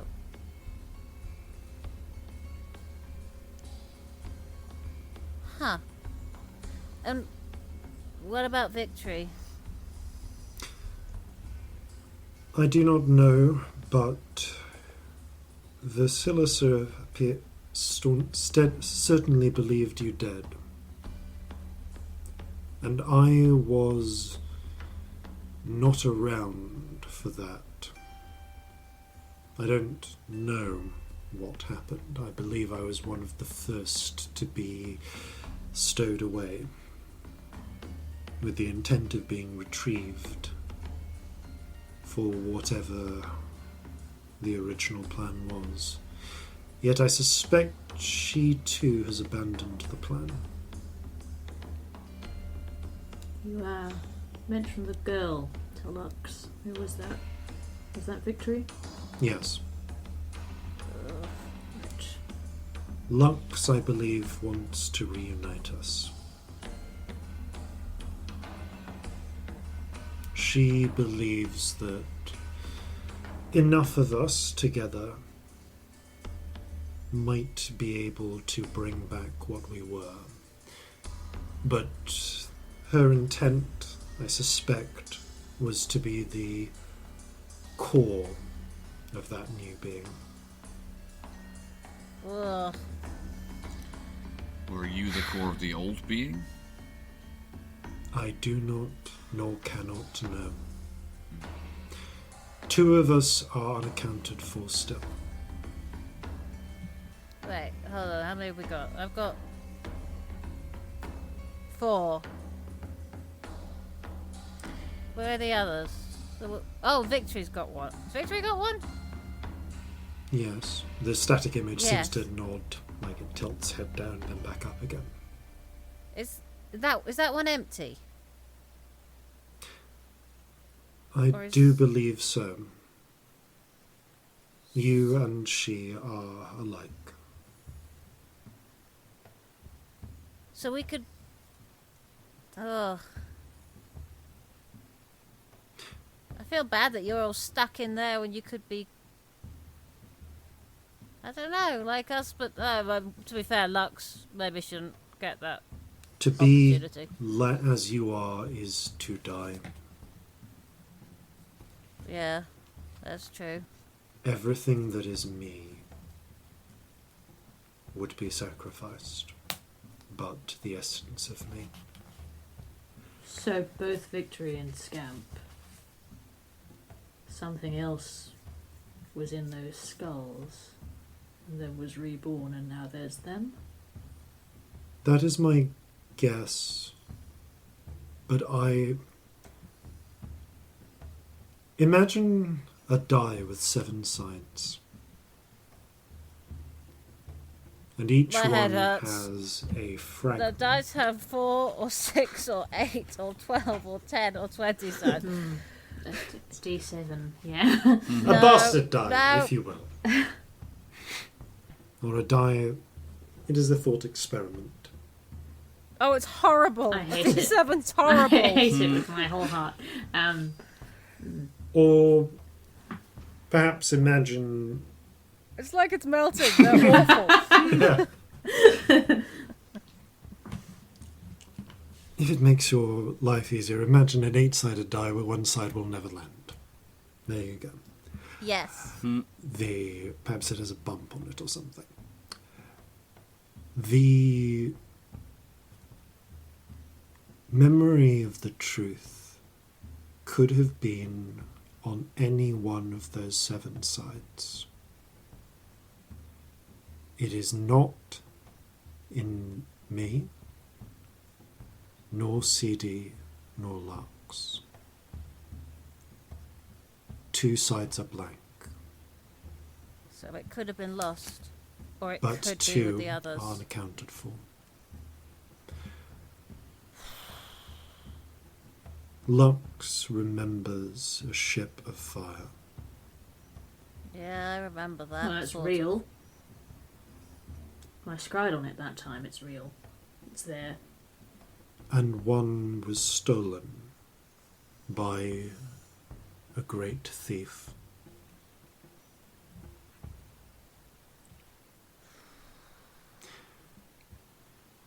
It came up and I said, show me Scamp's father's ship.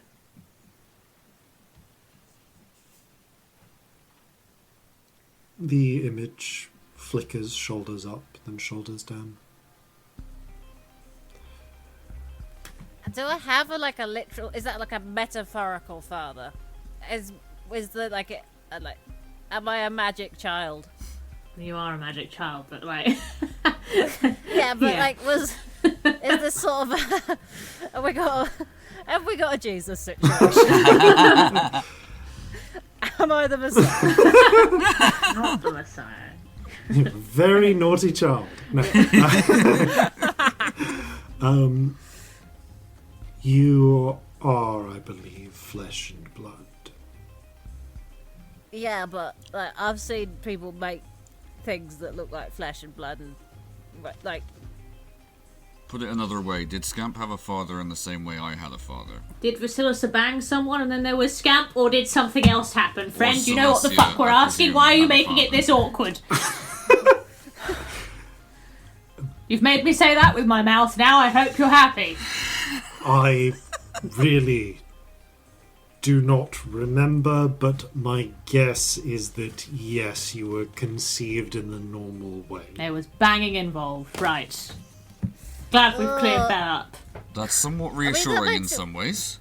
It's also terrible because it means there was like a potential child that didn't happen because it got infused with all what was in the skull. It sounds like it's on Vasilisa, not you. Yeah. Yeah, but it's terrible. It's still terrible. Oh, shit. But I just don't want you blaming yourself, that's all. Well, this is a mess. Yes. Big colossal mess, yes. My hope was to carry on in support of you and see if we could find a different way. A way for us to live again in true forms. To grow I'd like and that. fill the missing parts of us. I wish I knew how. If I could just like wish and make things happen, I'd do that for you. I recall once we could bend the world as that blade did. But not truly. Once, I feel, at the height of our power. You all hear a different voice. It was a lot of effort. That's why we did this. What?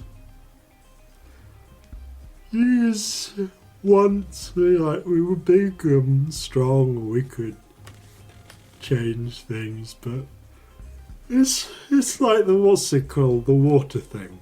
It goes in and out. The tide? The tide. Yeah, that's Toilet? the bunny. Yeah.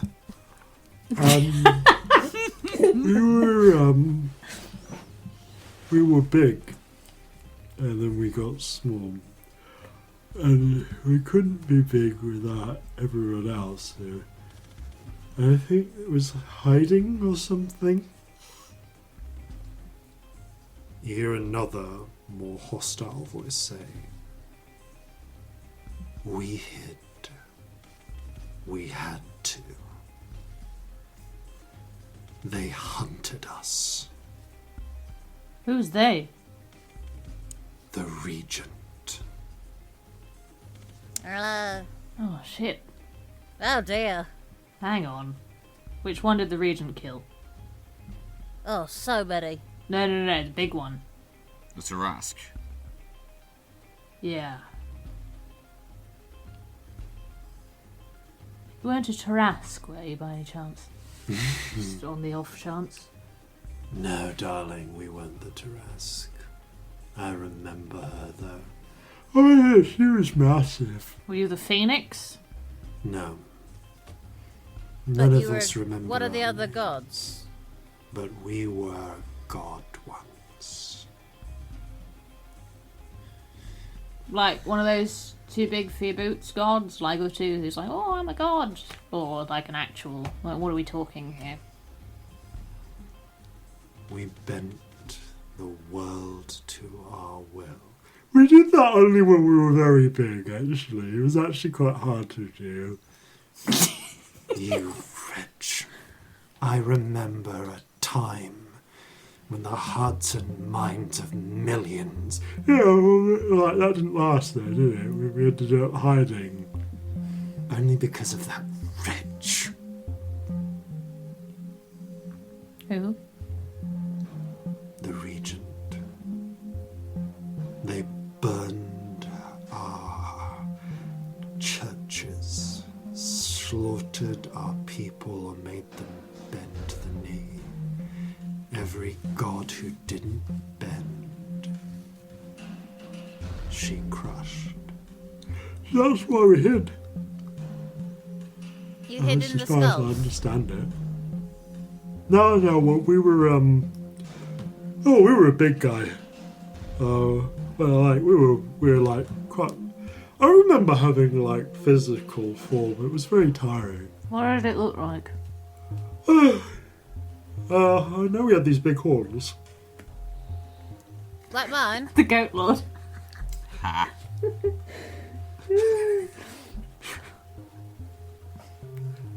Like big, Excellent. A big curly ones, yeah. like scamps. Yeah, just like that, but Right. bigger. Okay.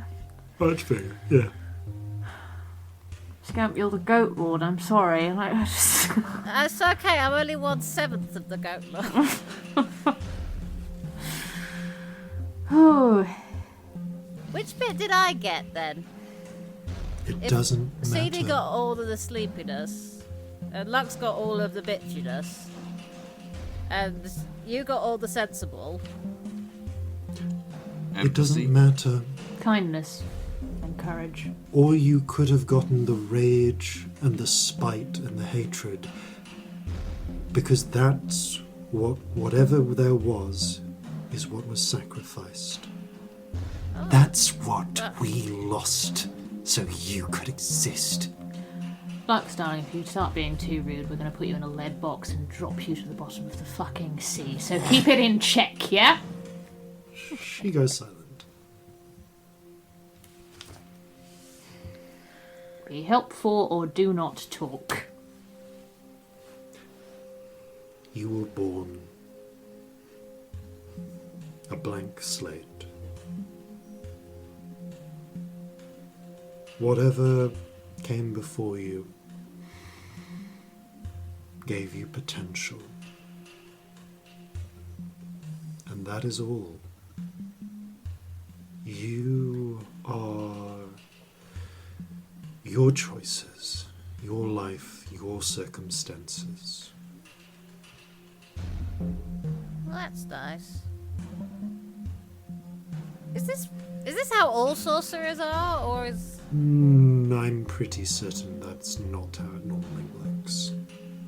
Okay. I don't know how it does, but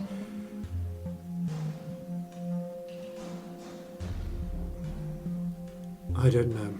Something about it feels like this isn't how the rest of them existed. But I don't know. I think to find that out, you're going to have to find the place sorcerers go to. Yeah, I kind of think you might be right. I kind of hate that. Serious Citadel, wasn't it? Yeah. So it seems. Maybe it's time we went there. When we can. I've got a few things need taken care of first. But that can be our next thing, if you want. We need to make Corzin the Pirate King, though. It's really important. While I don't deny that, I also recognise the fact that the ramifications of this cannot be understated. I'm No, becoming... but also, like, literally, there's something in that vault, like, that in order to make you Pirate King that could help kill the Kraken, so it's super important. Yes, but I'm becoming scared of us not knowing stuff about this. There We need could to just sit as easily be Basilisca something in the the Ceres fuck Citadel down that and- would help us. We need to We sit need to Basilisca talk down to- and tell her to fucking stay there until she talks, because it's fucking time for an explanation at this point. Yeah. This is becoming But- unsafe. Today Let's wasn't not safe. talk to Basilisca till after she's helped with the battle. That's kind. Also practical. Like, if she fucks off because we've upset her, that's the boat gone. You're right. I don't like it, but you're right. It's like a couple of days, and there's a chance she'll get killed in the battle and it'll be really inconvenient all round, but If she gets killed in the battle, we'll never know anything. It's the other way of looking at that. Yeah. I'm not just saying that because I'm angry, I'm saying that because if we don't know things, it could be really fucking dangerous.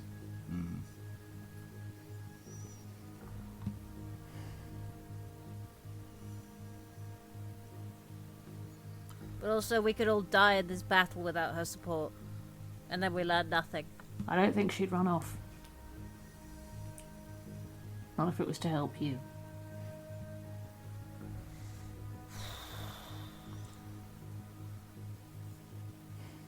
I don't know. If she did it out of love in the first place, and she loves you, which I think in a weird way she does. Oh. I know. Sorry. But I don't think she'll run.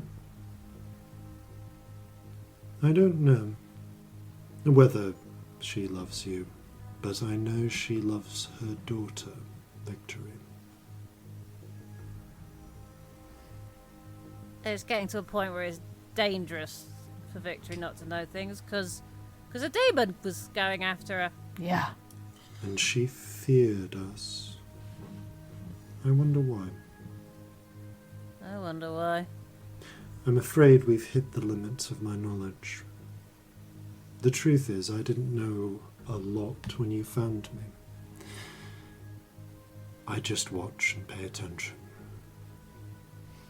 Well, it's good someone does, because I'm not very good at that. I didn't know I could trust you, because these skulls are not actually that solid. I felt the edges of me nearly tear apart going through that barrel of that gun. Okay. I thought maybe you'd be alright. I'm sorry. I know this much. Everything that is me is held together by this skull. Okay. And you look at the skull, if you hold up and look at it, you can see there are scratch marks on the sides. It's a little deformed in places. Just dented. Same for Lux's, actually. It's taken a few bunks from the way down. I'll do better at looking after you, okay? I cannot remember what waits beyond this life for mortals, but I fear there is nothing for us. Right. We need to get you a body, don't we? Like a form of your own, not just a body. That's not how it works. We have only ever been able to steal them, or take ones given, which is the better way. But We'll perhaps find you one. I've seen I'll you break find the you one. rules a lot, Scamp. Perhaps there'd be another way. Maybe I could be a cat.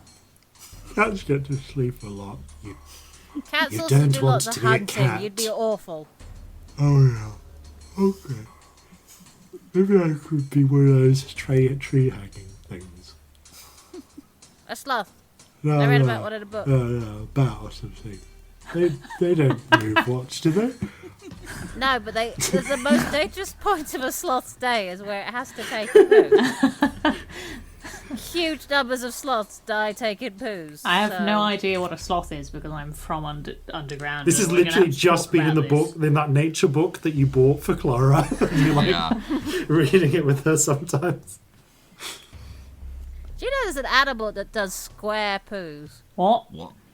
What? Like perfect cubes. No one knows why. What animal is it? Please tell me immediately. What is it? It was like it had bat in the name, but it wasn't a bat. A womble. It was a womble. It didn't have bat in the Womble name. does square poos. I've learnt something today. I actually have a really fucking serious question that's on the tip of my tongue. Friend, Yes.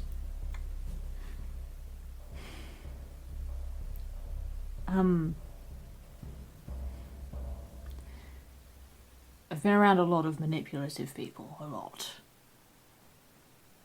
And You've mentioned that your whole thing is bending people to your will and bending things to your will. There's the little flicker of nod. How do we know you're not doing that to Scamp right now? How do we know you haven't been doing it this whole time?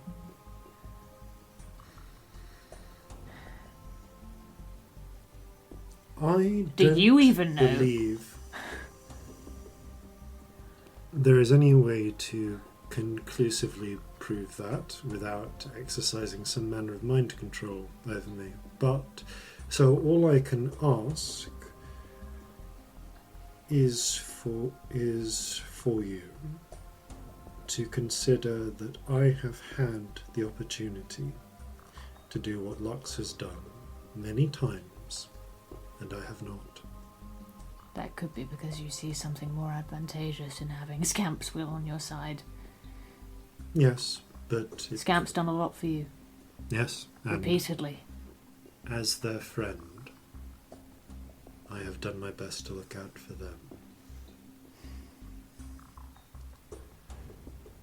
I am not selfless. I want to live again. But I also want a way to do that does not involve me taking the body of my friend. Could I, I'm scared.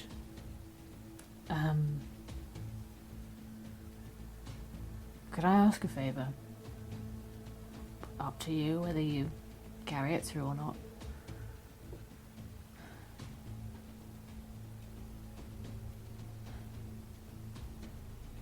So that there are witnesses. And you can't be manipulating our friend by talking to them in their head where no one else can hear, because that's how manipulators do it. They do it where nobody else can see or hear it. If you're asking them to do something, could you do it out loud, please? I won't begrudge you private conversations you have, a relation that neither of us have. That's not ours. But it's... Do you understand, like, this position? You're this voice that we never hear. Another flickered nod of the head. Do you understand why I worry? And Scamp, I'm sorry, I'm not trying to... I'm trying to look out for you, not talk over you. I hope that's what's coming across. I know you're worried, and I wish I had a way to reassure you. This would help. The flickering illusion kind of looks to Scamp. I don't mind that. I mean, it's nice it just being you and me sometimes, but, like, if we're specifically talking like you're asking a favour, then sure. That's all I'm asking. Very well. If I don't begrudge you private conversations. I wouldn't do that. If I to ask anyone. something of Scamp, and you are close enough for my voice to touch your minds, it will. If you wouldn't mind talking to us a little more generally, just here and there, that would help a little too. As I say, I'm not begrudging you your privacy, neither of you. But to make you a person that we talk to sometimes, rather than an invisible voice, If it I think helps, would reassure everyone here. From my time observing you, it seems to me that a portion of friendship is a mutual awareness of one another's weaknesses. You could kill me with a hammer.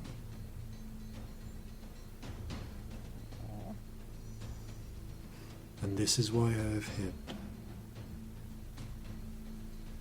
But now you know.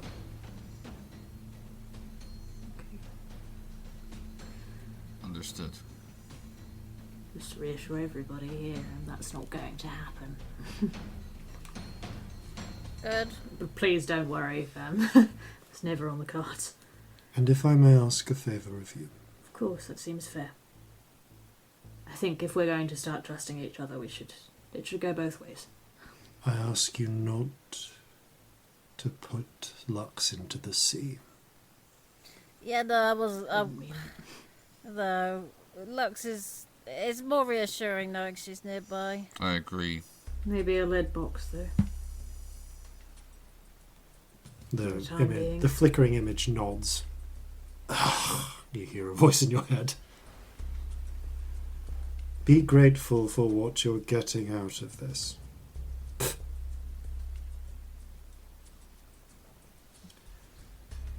I feel she has a part to play yet, but I know not what it is.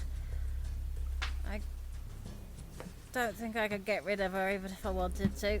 Also, there's just some things that I can remember that you can't, so you need me.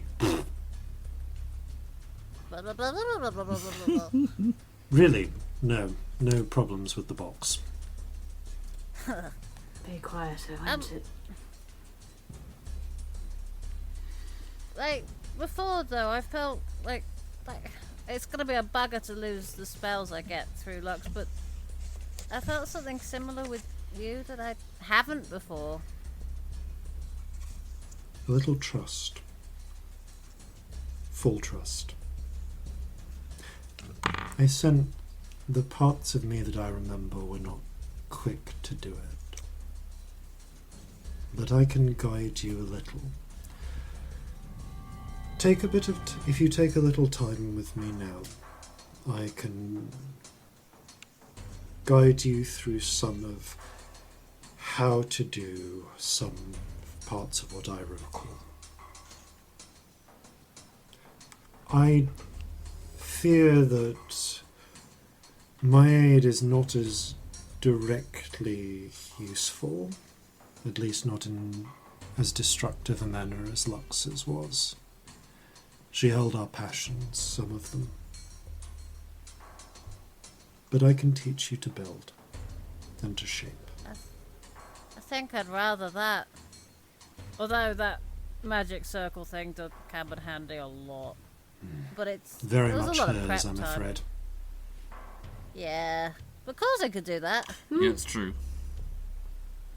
Wait, Corzin can conjure nightmare No, creatures? magic circle. Magic circle. Corzin could do magic circle. Not infernal calling. Yeah. That is a different thing. Yeah, just magic circle. Haven't been sat on that one. Fucking octopus spirit comes into existence as a fucking demon. So I don't remember that being on the ranger spell list. Okay.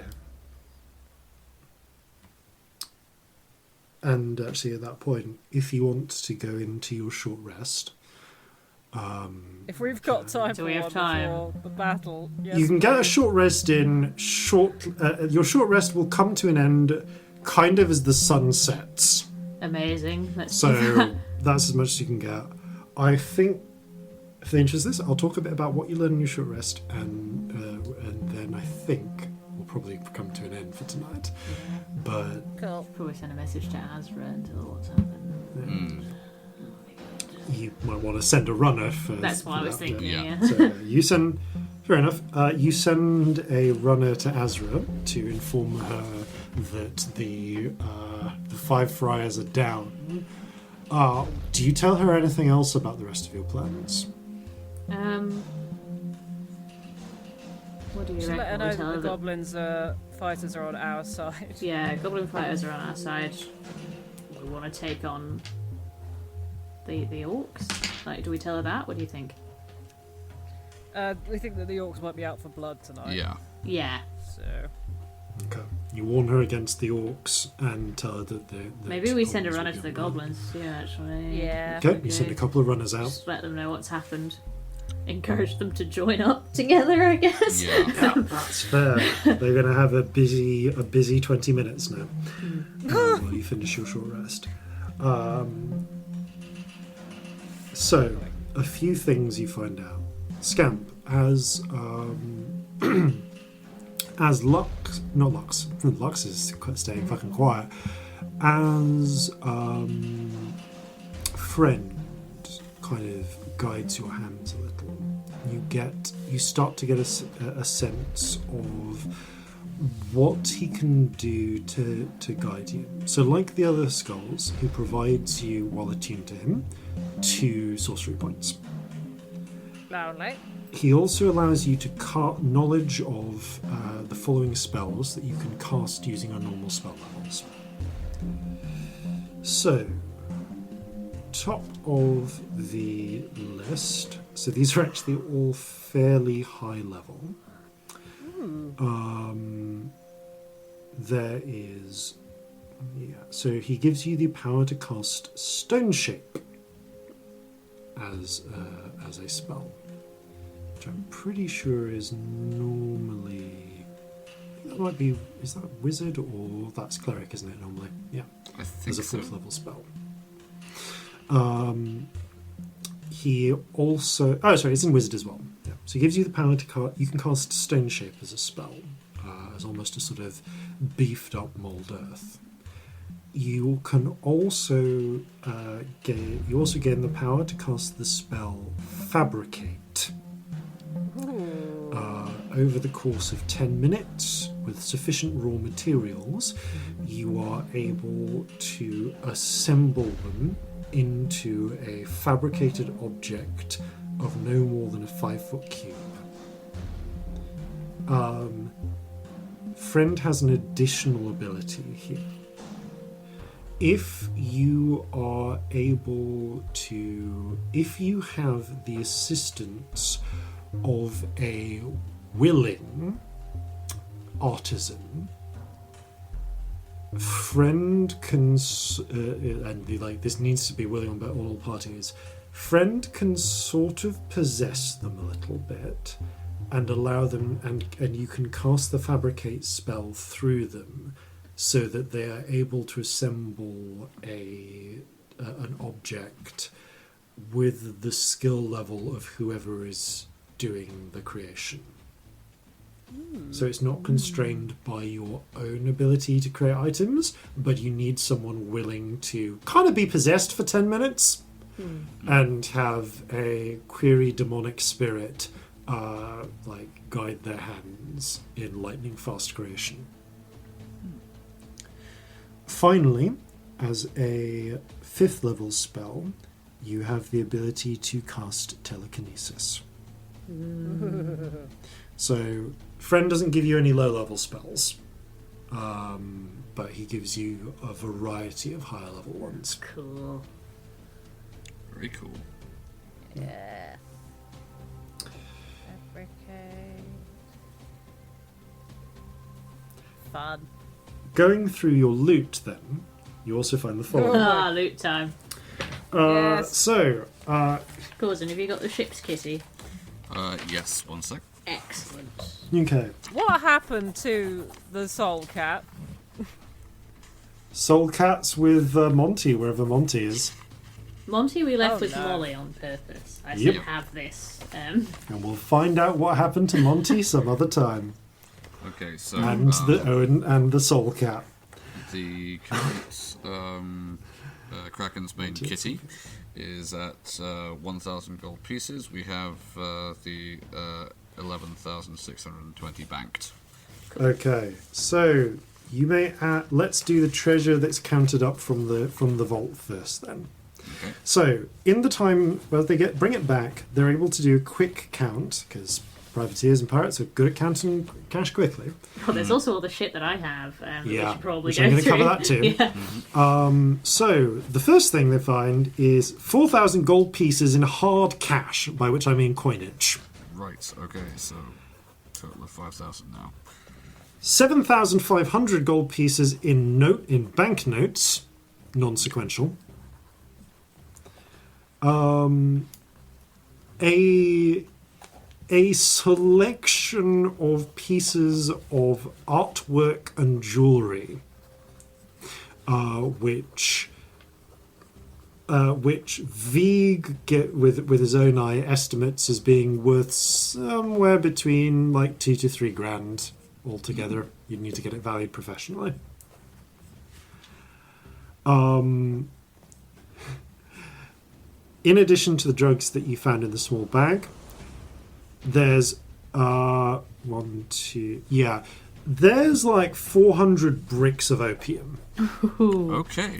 So you got street value of about 4,000 gold in drugs. Jesus.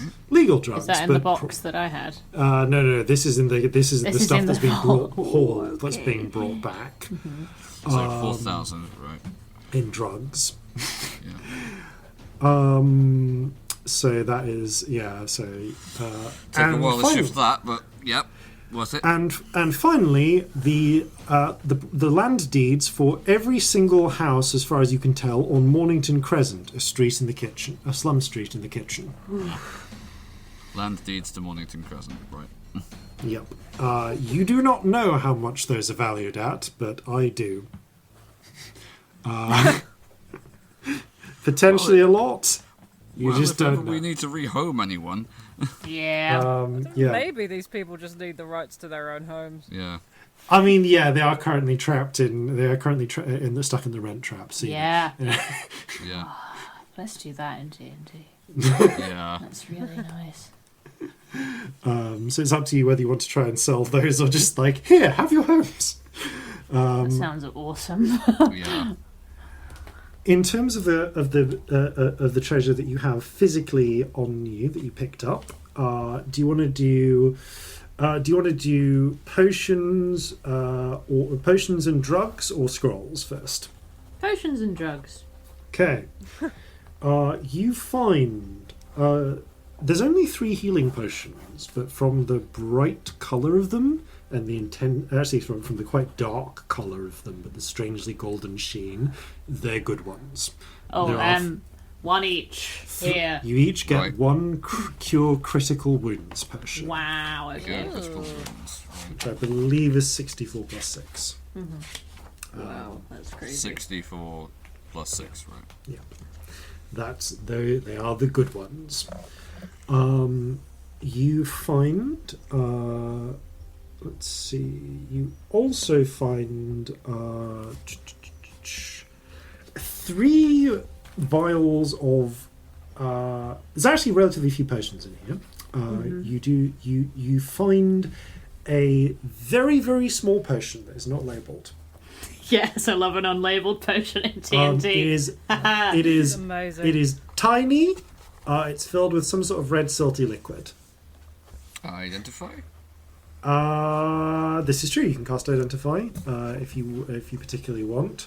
If we have time. If you have time. Would that work? You can cast Identify potions, but it takes 10 minutes for you to ritual fast it. So, and it's not. I don't know if you can do it on the short rest. Really, it's kind of activity. We need the rest. Yeah. But you can try and identify that another time. You also find 3 small vials of a mixture of concentrated red liquid filled with reddish silt. This is labelled. This is alchemically concentrated red leaf. It's a mixture of red leaf powder and red leaf extract. Run through the powers through an alchemist, so that it basically, each of these is tiny vials, is 1 dose. It's basically the equivalent of a potion of speed, but with a high chance of addiction and to red leaf and a much stronger come down. This is what Owen was hopped up on, right? This is what Owen was hopped up on. I was going to say, anything we don't immediately recognise, we can always ask if Clara knows what it is. In fact, Clara's on the ship, and I will save you the Identify. Yep. She kind of takes the tiny potion, sniffs it, takes a very tiny amount on the tip of like a little bud, a little stick, tastes it, closes it. Shrinking potion. What? shrinking potion. It shrinks you about half your size. How small? Wow. Corzin, you'd be like, we Corzin, could you'd step on disappear. you by accident. Yeah, but Never take this. You'll disappear into the wind. We'll never find you.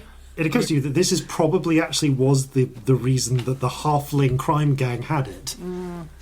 That's actually really clever. Yeah, I love what's that. the point? Would that shrink me down out of my clothes, or You don't know. Do your clothes shrink with you? That's a good question, actually. That's a good question. I don't think they would. So, if you're going to do that, make sure that you have like a set of doll clothes with you or something. By the way, it's not half your size. I got that wrong. It's it's half in every dimension. So, the way the mathematics work, you actually become, I think, this is about a 16th of your total volume. so I could run I into might have a that wrong. It might be an mouse eighth. trap. I forget how the square cube law works, but basically they feel become like- fucking tiny. I feel like upon principle, Corzin, you should carry this one because that's so funny. Yep. I'll get Okay. Francie to make you some doll clothes. And just... Potion of shrinking. You could ride on Jeffrey. Right, potion of shrinking. This basically would turn Corzin into a borrower. Yep. Um, That was exactly what I was thinking. So you've got 3 prepped doses of concentrated red leaf. There's also 12 vials of some sort of ashy, silty stuff, which Clara examines. Looks at it, shakes a bit, sniffs it, uncorks it. There's like a lick of flame before she closes it, like ashwinder venom. Coat it on blades. Should give you about enough. 1 vial should be enough to coat sacks up to the size of maybe one of your sabers. It'll usually burn itself out after about 10 minutes, but the venom literally catches fire on contact with skin. Yeah, so ashwinder venom, 10 minutes per 12 vials. 1 vial lasts 10 minutes on weapon, adds 1d6 fire damage to every hit. Nice. And tucked away, actually, curled up in several tissues, you find a second pearl of power. A small pearl. This one seems smaller, but somehow even more vibrant than the first. This one, if consumed, will restore a single spell of up to 5th level. Ooh. Would it work for anyone? Anyone who has the power to cast spells. Scamp, do you want this for later? No, you hold on to it. I have ways of getting spells back. It's limited to some degree, but like. Plus, you can do some pretty important things with a 5th level spell. Oh God, you're right. yeah, you're right. I should take that. Yep. That's quite an important level. Yeah. If nobody Yeah, has it any is. objection, I'm going to distribute the ashwinder venom between the senior officers. I think they Keep the- some the yourself. ones who can Might use need it later. Well, yes. I mean, I am one You of are the a senior senior officers, officer. as are the rest of you. But you're not. I mean, you're welcome to it. It's just I think that would be the What best use on of them. earth would I do with it? I can't believe I'm saying this, but me and addictive substances. We need to get rid of these. I saw how fast he was, and if it was an emergency, it could be We really need to get fucking rid of good these. to have one. But I think multiple of these near me is a recipe for disaster. I just think we should get rid of all of them. Like, there are spells that do similar. I don't have any of Maybe those we. spells. So let's find a potion that does the same. Let's sell them and use the money to buy a potion that does similar without the terrible side We have a really effects. big battle coming up tonight, and I don't have a lot left. And we can't afford any of us getting addicted to this stuff.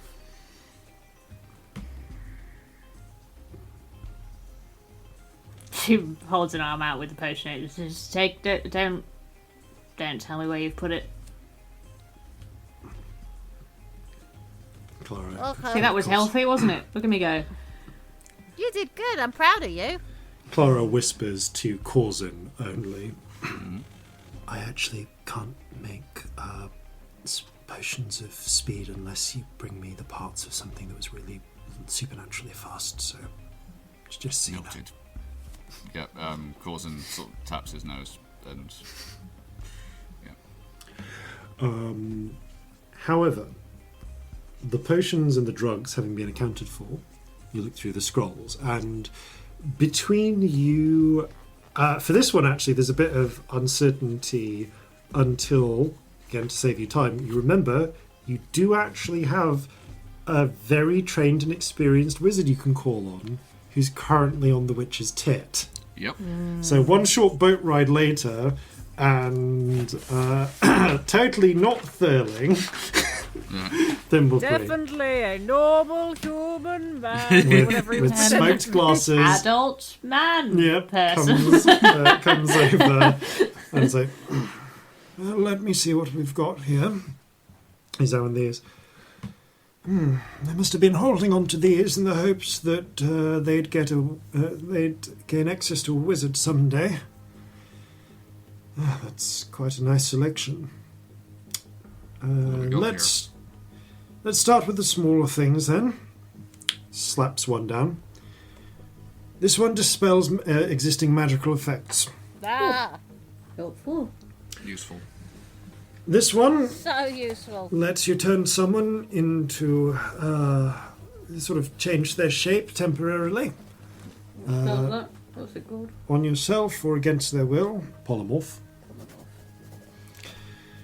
Sorry, I'm just writing them It'd be down. a great time to have not lost every pen. Yep. It's alright, I'm getting them down, don't worry. Thank you. Where the hell are my pens? Right. These three on the thin ones on the copper rods, those are for conjuring lightning bolts. Ooh, Oh, very useful. I enjoyed that Stick today. them in your crotch. Yes, I noticed that there's a large smoking hole around your crotch. He's damaged. The codpiece isn't. Well, here's the thing: the inner the inner leather lining, blue leather lining of the codpiece isn't damaged, but your trousers, the front of your trousers, have a smoking C-shaped hole in them. So what you're saying is I now have a codpiece just narrowly covering my pubes. Yeah, That are rainbow. Yeah. your rainbow fumes. So, like, Sticking out the end you of might the want wall. to see Fighty about that at some point. Fuck that, that's hilarious. It's getting drafty down there. It is drafty, it's very drafty. I feel like you can't see anything, but only narrowly. Yeah, just narrowly. Everyone knows Celestia has rainbow pubes now. Amazing. Anyway. Corzin probably wouldn't even question it at this point. Thurling raises it. We haven't one had time stolen- to do anything about Stolen undead eyebrow, and then Don't continues. you look at me with your fucking judgy face. Moving onwards. You really think that's been priority? Fuck you. You'll probably find this scroll useful. He carefully unrolls another, which looks almost like... This one's on very thin paper, and it's traced out almost like tracing. This one's an interesting one to apply. You'll probably want a hot iron to assist you, but you can store another spell in this to go off under specific conditions, much as what I presume has happened to the enchantment I identified previously, having seen previously on your codpiece. This is a scroll of Glyph of Warding. Ooh. You can indeed combine this with one of the lightning bolt scrolls to reset your lightning codpiece, or you can Yes. use it to set any spell of up to 3rd level into any object of your choice. These two are a little bit, and these two round off the lot. This one's for sustained, continuous combat. They call this one. This one's the old vampire's teeth. This is vampiric touch, but you bite people instead of grabbing them. I think I can do without that one after those braces. Yeah. And this one just poisons everyone in a certain radius with asphyxiating gas. Cloud kill. Cloud kill.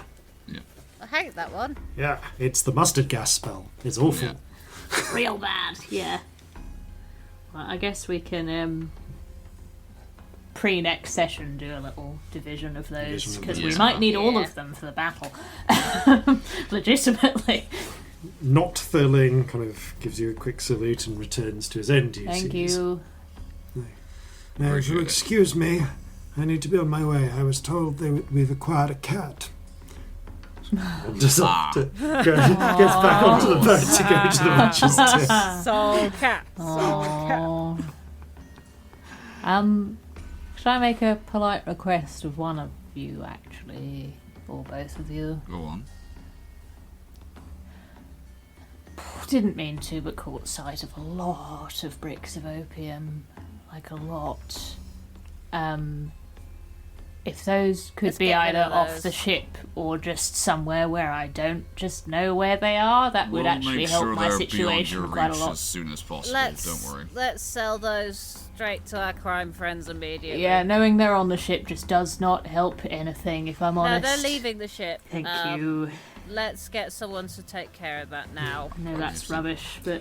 If they've got a spare... No, we don't want them.